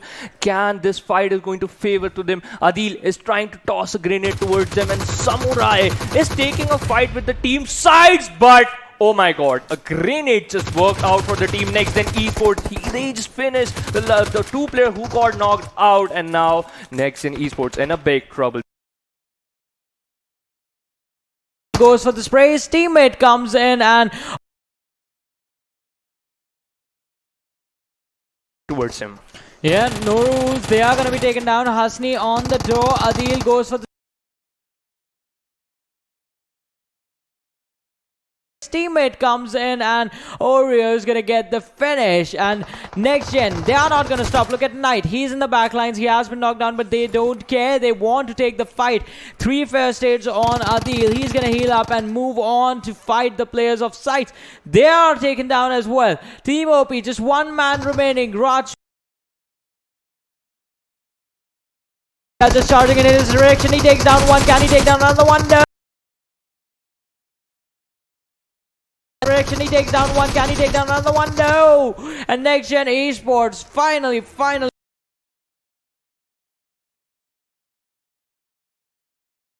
TeamOP, Rajput is all. What about the TeamOP? Rajput is also there, who is surviving. Yeah. And here he got the second position. I was just focusing on. What amazing performance from his side as well. Amazing performance from his side as well. Exactly, he came out of nowhere. Even I forgot about him. I thought, where is of 29 minutes and 14 seconds. Distance covered is seconds. Distance covered is 6.38 kilometers. An amazing gameplay. Oh my god, look at the damages. Literally very high, and we can just compare from kills. It is literally high. That shows that he just performed so well and he got the MVP title and he deserved it. And if we talk about NG, the NextGen Esports got 50.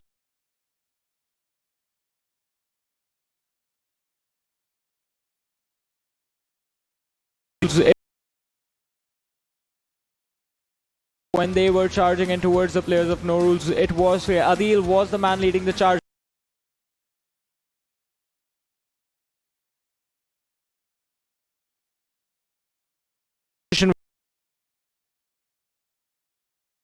Adil's teammate, and then on the 5th position we have Ghost from Team Sights. Oh yep, we can see 2 players from the same team, which is Adil and Oreo from the NextGen Esports. If we combine the kill of these 2 players, they have 12 kills. So the other 2 players, they have only 1 or 2 kills. Maybe this the other player got the 3 kills. But look at the damage of Ghost, 868. He also tried his best, his level.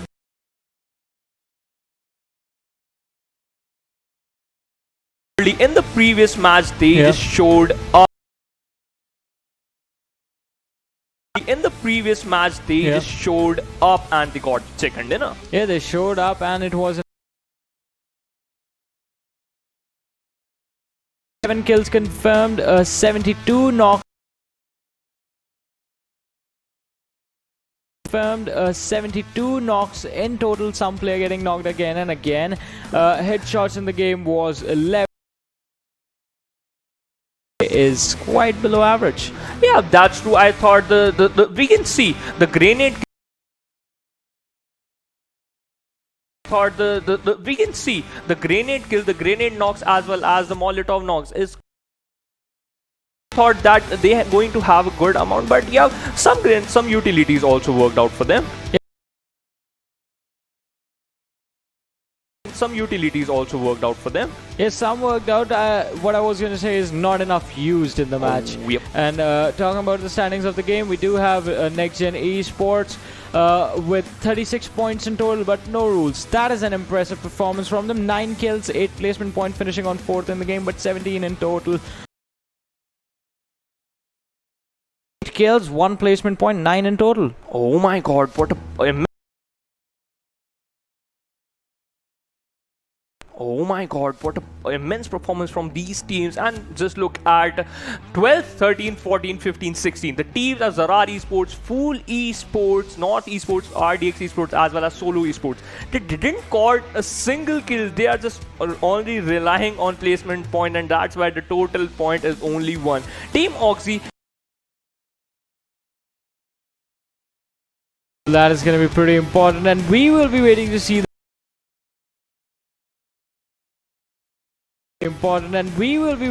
that as well, as to what the situation actually is. OPIDL sights Hellraisers on the 7th.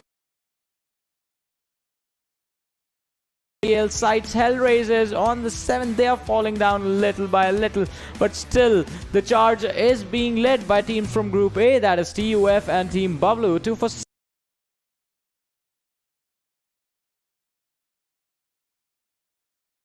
14th.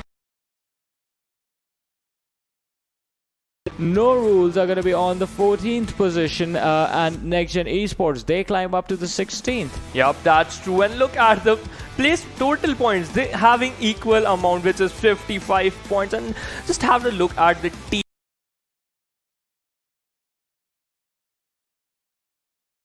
Second chart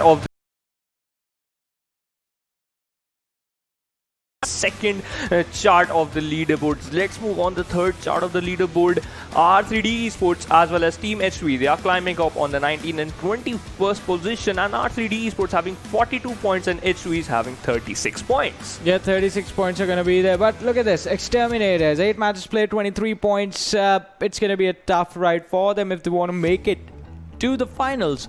And same can be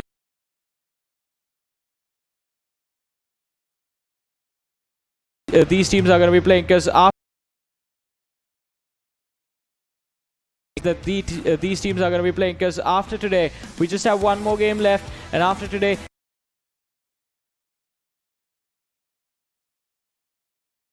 back.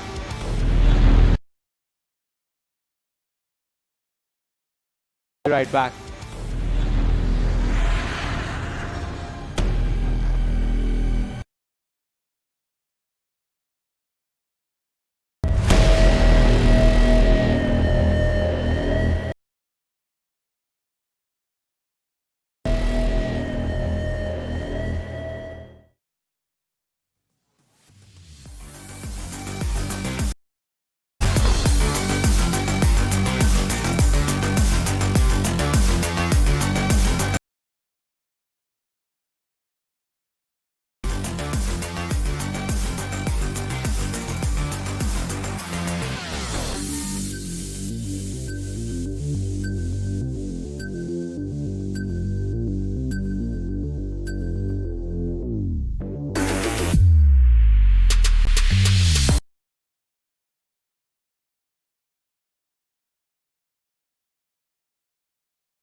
Hello everyone, once again welcome back.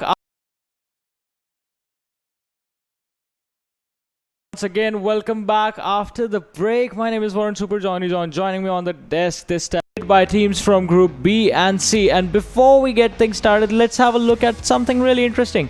It is the team.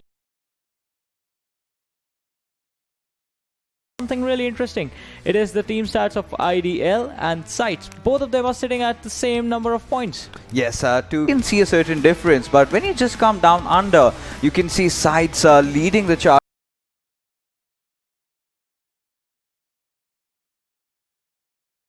The damage against Team IDL in the terms of healing as well. So one thing can certainly be said for sure that Team Sites have engaged. Always see them get it.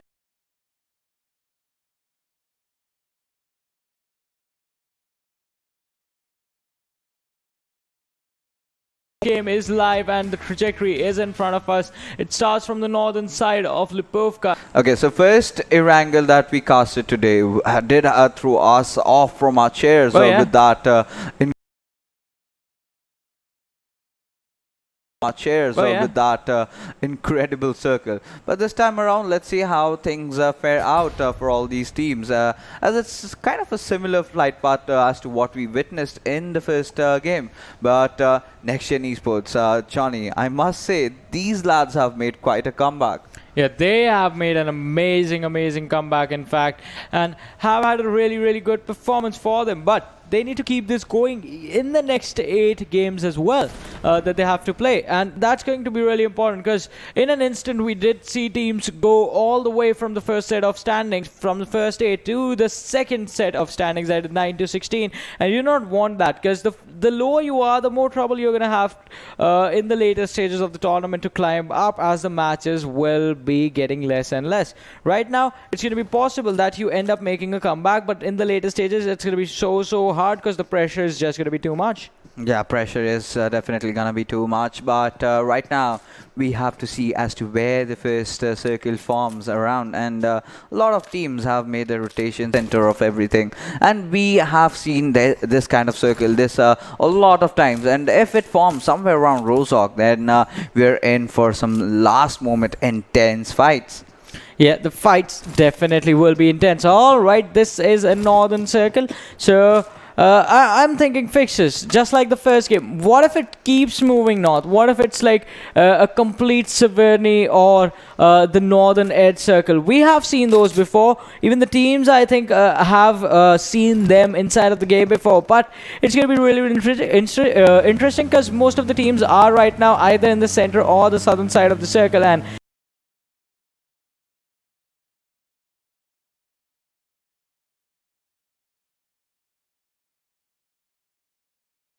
has a pistol in his hand. He's being charged upon. He needs to find something at least. All right.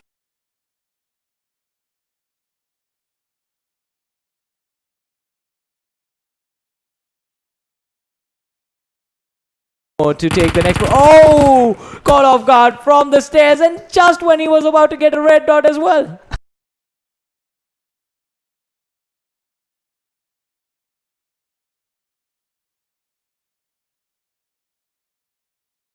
Down now the players from team side. Phobia this time on the receiving end, but Fak taking down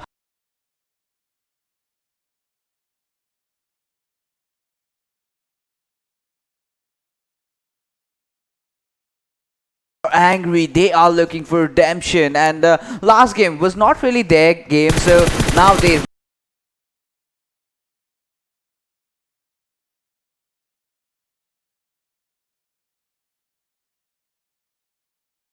revealing wrath onto the players of team Hellraisers. But right now Razor, look at him,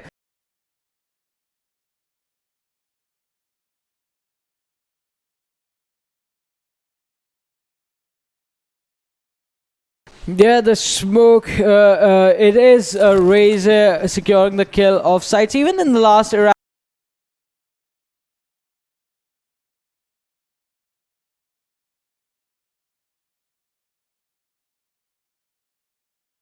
and this time they will not be able to get her out of Yasna Poliana. The entire team is going to be finished.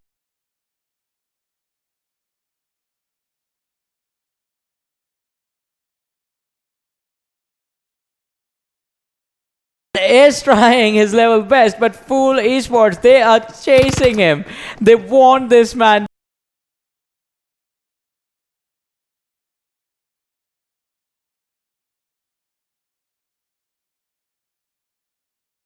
They won that final kill, and oh my goodness, Phobia again. He tried to jump off, but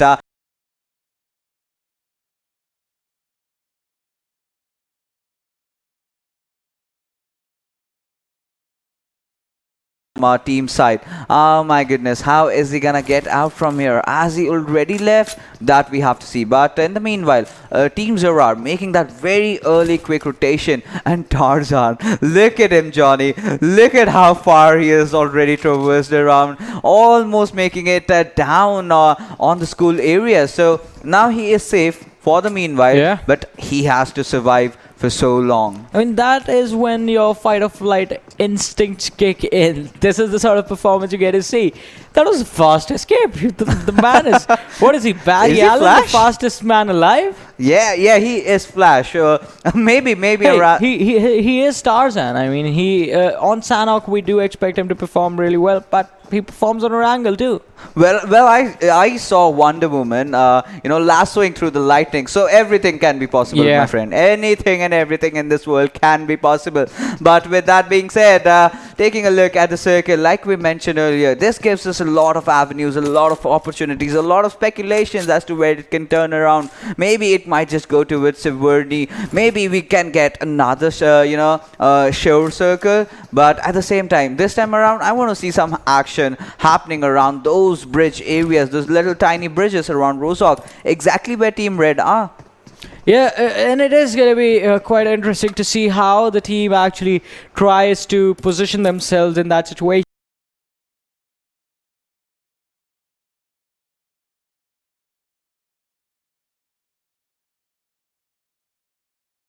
To be seen. He has to be scared, and he better be scared, because in that situation wherein you are the last man surviving for your team, you still have taken out right now. So, Yeah, that definitely certain for sure. But right now, Team H2E, a team that was struggling initially, have got a few good games, but still, it's just not a few good games that they have to do good in. They have to be consistent. We've been always, time and again, harping on this exact same thing out there. And a few of the teams have really improvised on that, especially Team Bablu. Initially, during the group stages, they were struggling a lot.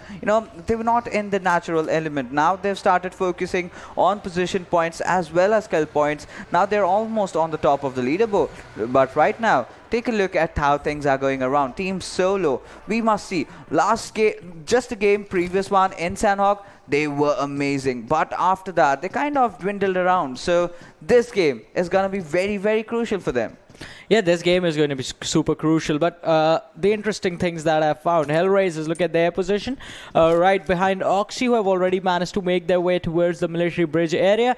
IDL, they're still sitting in the Nova Repnoy containers. Are they moving? Yeah, did see them move a couple of pixels right now from here, but they are moving. In fact, this is the first blue zone, so there's not going to be enough damage to incentivize the early rotations for the team. They will be holding on to their grounds for a while. Hope they have the heals though, because I have seen multiple times teams go for late rotations and then just fail to realize that we do not have enough fields to actually make it. They end up losing one player at least. And I remember this iconic moment in another PMCO, that was South Asia in the last season, that was Spring Split. First match on Miramar for the region that I was casting, and we had what, 15 to 16 people die of the blue zone. That's preposterous. But the first airdrop coming in, MK14.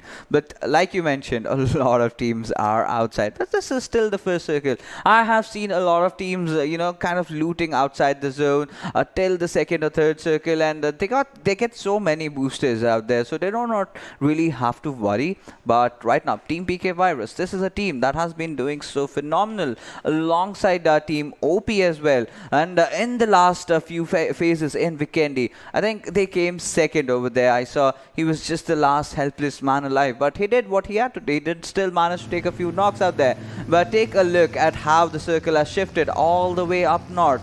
Now a lot of other possibilities open. A lot of compounds are there. A lot of high grid areas. A lot of shacks. We just have to see as to which ones will be capitalized. But right now, Absol will be finding the players of Team Next Gen. 2 players instantly getting knocked down by Team Solo.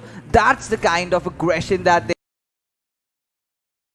they were all around, saw a squad going in front of them, stepped out of their vehicles, just fired every single bullet that they have, and courtesy to which managed 2 kills. Yeah, 2 kills are going to be confirmed for these players, but now Next Gen are going to be in trouble. Sabula, KMD and Knight have been finished off. Adil and Dread are going to be left to figure out how to get points for them. Adil, that was an impressive U-turn you just made, buddy. But now you have given your information away to the players of Zarar Esports. And Zarar, they should have held on for a couple of more seconds before they started firing shots. Information being given away about where they were is going to make sure that Next Gen just turn around, get behind some cover and try and face themselves for the rest of the game. R3D have been surrounded by the same team. In fact, next they take down Tiger on one side, but King sure. But can the finish come in? All the enemy lines behind the rock has been spotted out by Shaw. But can the finish come in? Alright, another team steps in. That is going to be pretty incredible, as it is the squad of H2E who find their way over here. And Dread Gamer just huddle up together on the ridge. They haven't spotted out. The shots from the SCARL do not hit their mark. But Hakar with the M4 is going to make sure that Apso is not going to be on his feet, but on his knees instead. And right now, if you take a look at Team Red, they are in such a bad position. Being taken down, and this is the calling. That's the moment where you make that push, because you know you've got a team surrendered in front of you in a bad position. You just go in, push in, and maybe just try to finish them off. But right now, Joker, look at him. He is trying to pepper a couple of bullets onto the players of Team H2E. But right now, sure, RM, he's also back. He is doing good, and this is the position. This is a compound. I think this is a very bad compound, as to speak. But right now, in the situation that they are in, anything that you get, you have to happily receive. And right now, take a look at Team RDX. They're in the best compound possible. They're almost on the center. See as to where the circle goes. Does it go somewhere around the shooting?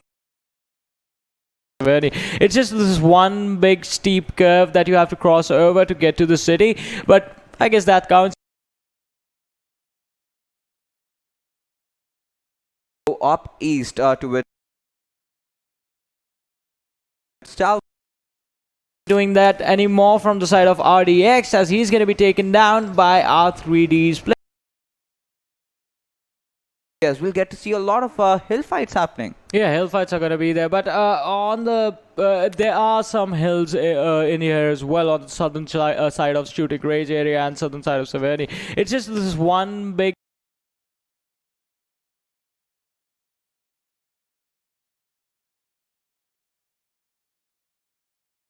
have to cross over to get to the city, but I guess that counts. On the top, we do have seen multiple circles head in this direction in the world.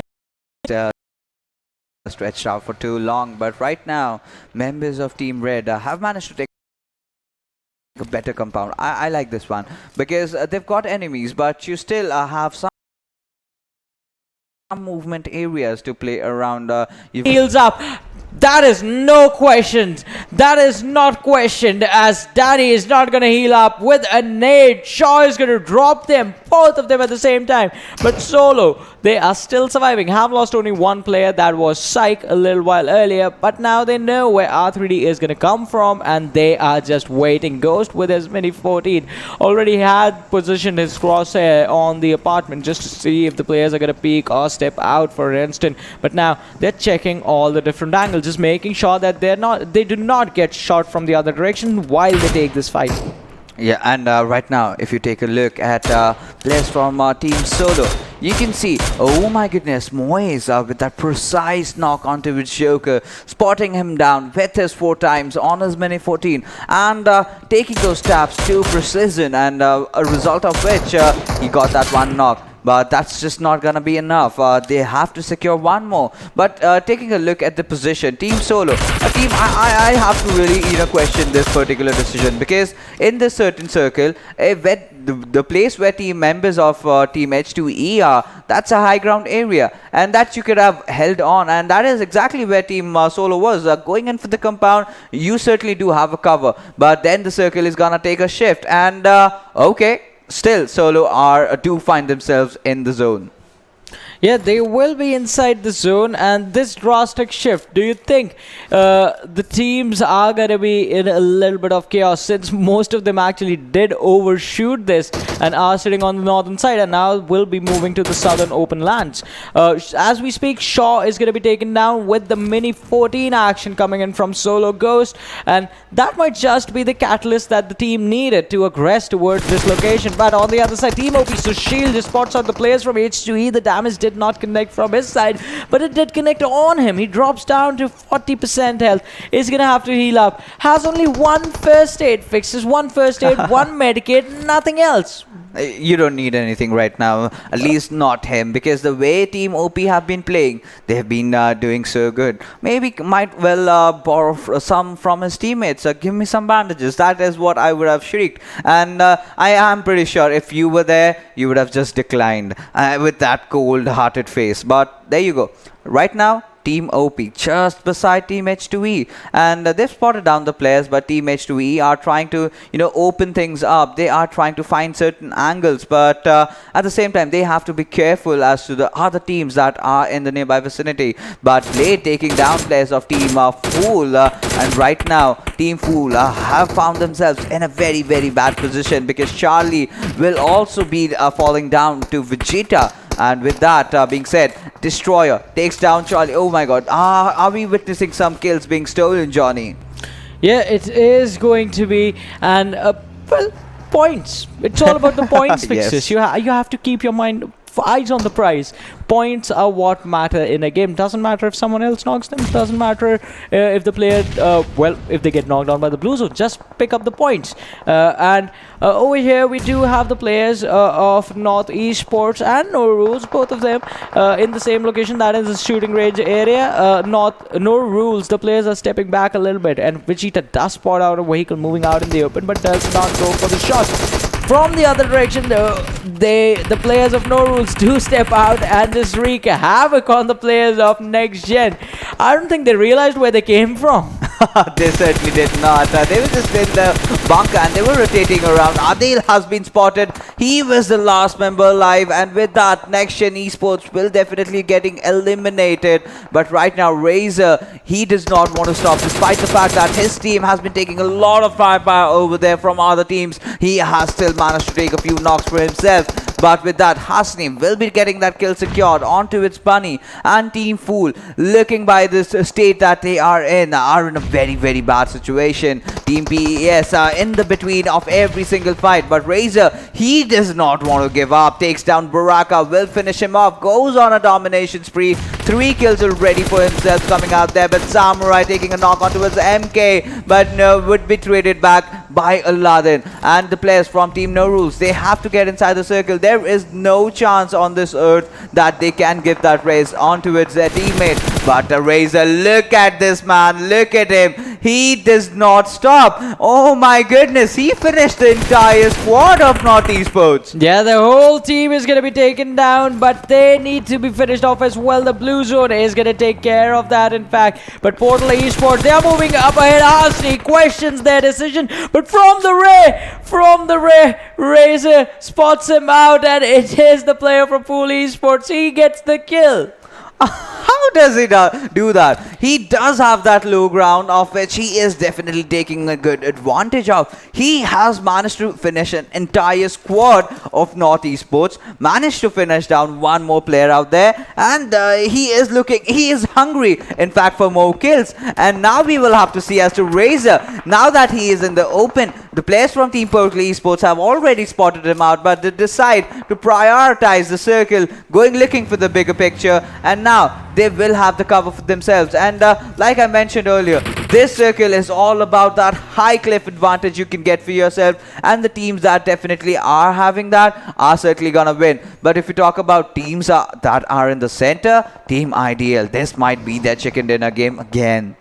Yeah, this just might be, and 2 in a row, never gonna be a bad thing. They can make this happen, are in a really good position to do it as well, but they need to make sure that they do not make any mistakes. We have seen teams get punished for unnecessary aggression, as R3D is here out in the open taking a fight against the players of Foxy. Joker, the last man surviving, his teammates have been finished off. Spots out one UGM but shoots in the wrong direction. Destroyer from Oxy has been taken down. Trinda, Voltrux and UGM, 3 players surviving. They finish him off with a nade, and it was a perfect nade right in his face. But now they will have to be careful, as they are going to be naded themselves on the low ground, on the very bad slope. A bad position to be in, as they are going to be exposed, and Portal Esports is jumping in their direction, just hearing the shots, and they are not afraid to take this fight.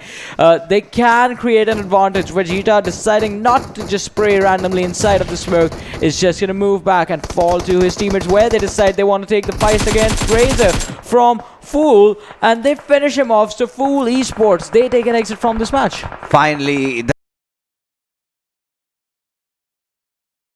and boy oh boy, he did dish out a lot of damage and took a lot of kills, and I will not be surprised if he will be given that MVP title, but it's too early to speculate right now. We still have 9 teams alive, 26 players. This has been a very intense day, because in the final circles we tend to see very few teams, because all these teams, they get into a engagement during that mid game area, but this time around a lot of teams have managed to work on that positioning, have made it inside the circle. Right now the shift also comes in, and IDL and Zerar are the 2 teams that will find themselves comfortable, but the best position right now has been taken by Zerar, because they have that high ground advantage. We just have to see how they utilize that. But in the meanwhile, Team H2E, Dread, instead are just going straight over onto its players from Team PES, and a Hacker will be throwing out a grenade. Will not connect, but still nothing much to worry about. All these teams right now are making their rotations, and let's see which team survives. Well, we will see which team survives in this one. I think Portal Esports, they are too spread apart from each other. Aladdin is going to get a revive, but Voltrux is reviving his own teammate on the other side. H2E Dread just going for the full DP spray on the players of TeamOP, barely missing out on getting a knock first team, but he gets knocked down with a nade that came in from the other Rajput, the one he was not shooting at, and he takes down 2 players of H2E. I mean, that was insane. But right now, Zardari, he will also be peppering out a few bullets over there, clobbering down every single enemy that he sees. And there you go, Team OP yet again in action. Team PK Virus, Zardari being the last man survivor, is playing in this particular game, have managed to get them 7, but can they get more kills? That is definitely gonna be the question in our hearts right now. But Team IDL, they are dishing out a lot. Have finally managed to eliminate the entirety of Team PES. Yeah, an early exit for PES based on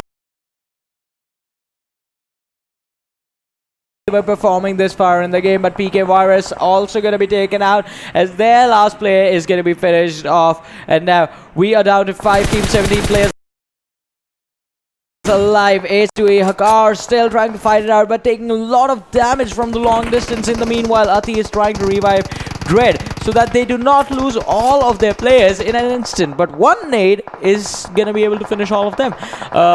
Team OP right next to them in a perfect position to make that happen, but deciding against is they are more focused on covering their own backs. A really good decision, but they need to make sure that they do not get aggressed upon by H2E and lose the opportunity to take this fight.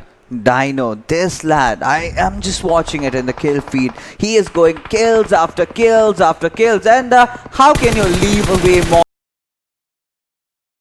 over there? and he will get his certain own kills. But Hacker taking down those players over there, spotting them to perfection. But Team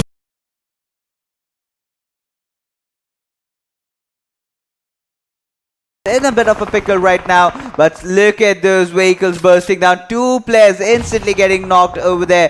Fazi will be taking down Haka this time. He should not have shot on them, and he was out in the open. At the moment Team IDL spotted him out, they did take him down, and with that we just have 4 teams remaining, 11 players alive, and Team IDL, they certainly look like they are going in for another chicken dinner. Yeah, it is.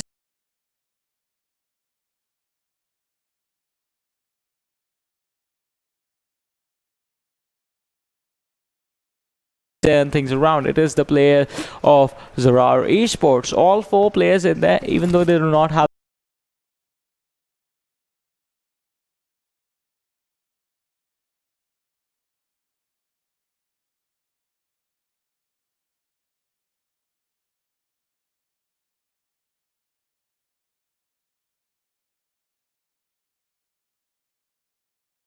the circle. As long as you're still alive, I think they can live up with that. They've not got enough kills, so as to say, but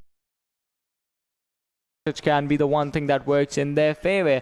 Also, this really interesting thing, Zarar Esports, I don't know for how long they have been playing just outside the play zones. They do not enter the circle. They stay in the area middle, that's like the middle of the blue zone and the play zone.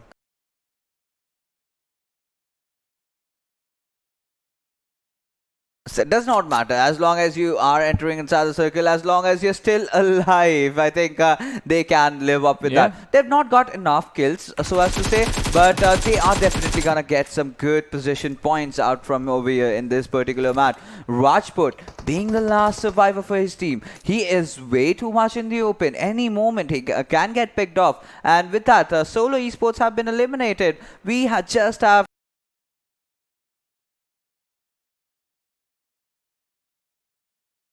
3 teams in front of us right now, and Rajput being that solo survivor, if someone from Team IDL or Zarar just blows up his vehicle, he might just be history. Yeah, definitely history indeed, but still he is just stuck behind that tree. Did fire a few shots on the players of IDL, so they know where he is, but Zarar actually finish him off and get the kill.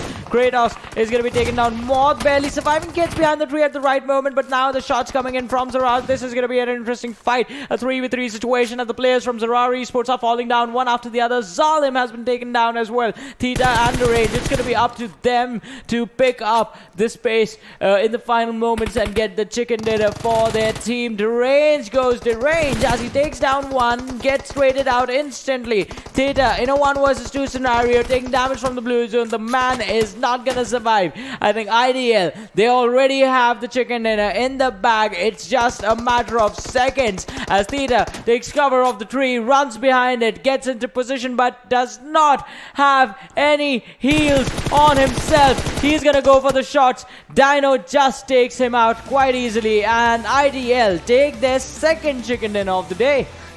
Oh my goodness, Team IDL delivering everything to perfection, and not just chicken dinners with absolute domination, just not surviving till the end. They from the right get-go, they start taking off kills and they make sure to continue that, and they made such a huge rotation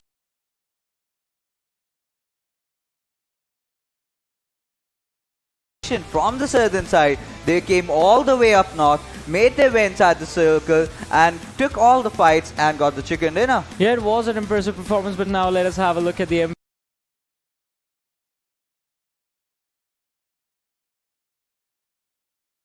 MVP from this game and see which player is going to be told you. Yeah, it is going to be Razor from Fool. The last man surviving, the first team to pick up the fights inside of the game, and the last man for his team to be eliminated.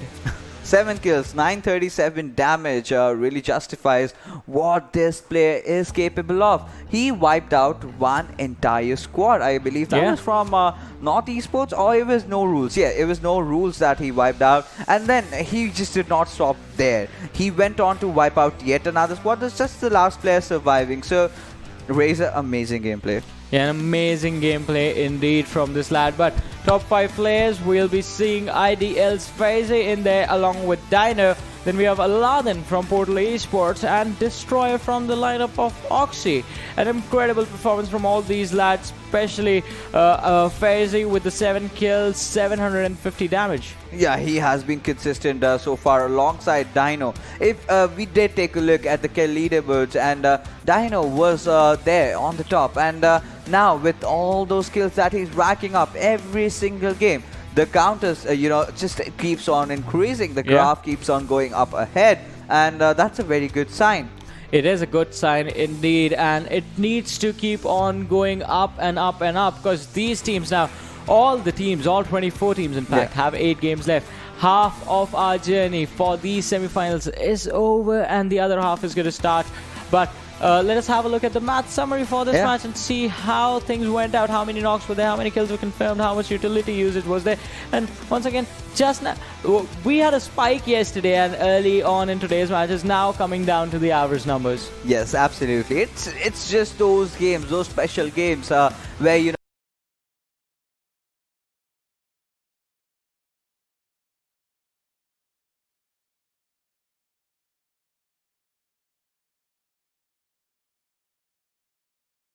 and also a few grenade kills.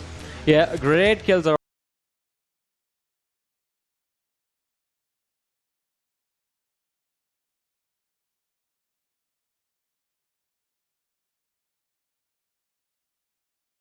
that they did not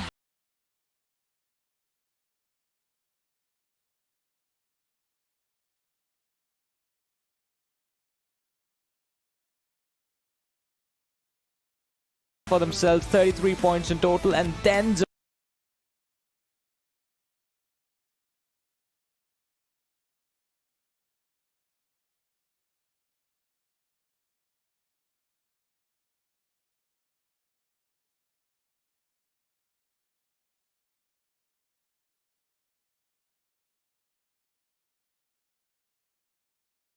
now I think they are kind of getting that momentum. They are being consistent, which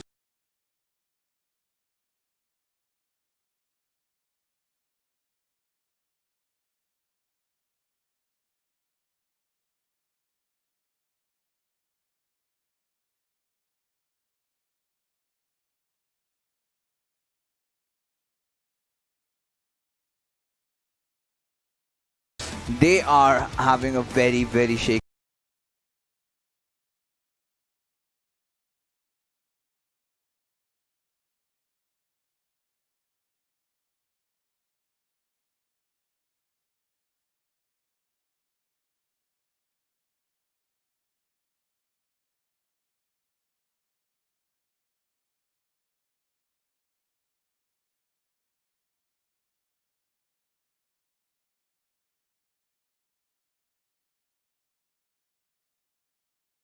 first half is over.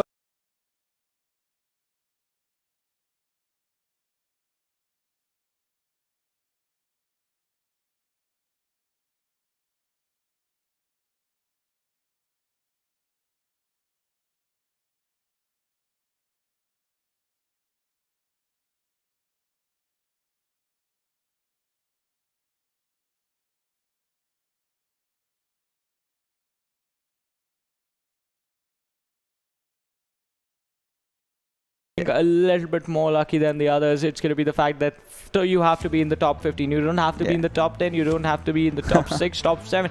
This time it's just to the top 15 to make it into the finals. And if you get there, that's when you will be able to just go full on guns blazing and finish in the top 3.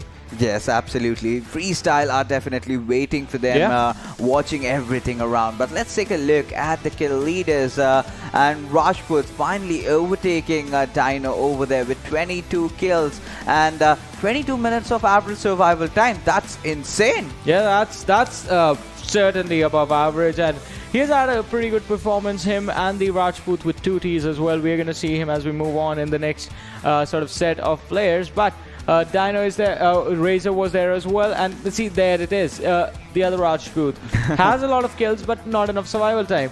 And that's the thing. We did see 22 minutes. Now look at here, 19, 18, 19, 18, 18. That is sort of what the average survival time becomes after you have played 8 games in a tournament. But they are having an amazing time, TeamOP, I have to say, and ideal as well, the way they have been playing, the sort of aggression they bring in into the game. But tomorrow they are not going to be playing. It's going to be TUF and Absolutely. Bablu. Team Bablu. And even F4 will be joining the fray as well. They are going to be joining the fray. They are going to be joining the party, and it is going to be quite intense tomorrow at 12:30 for you guys. We'll be back because we are done with today.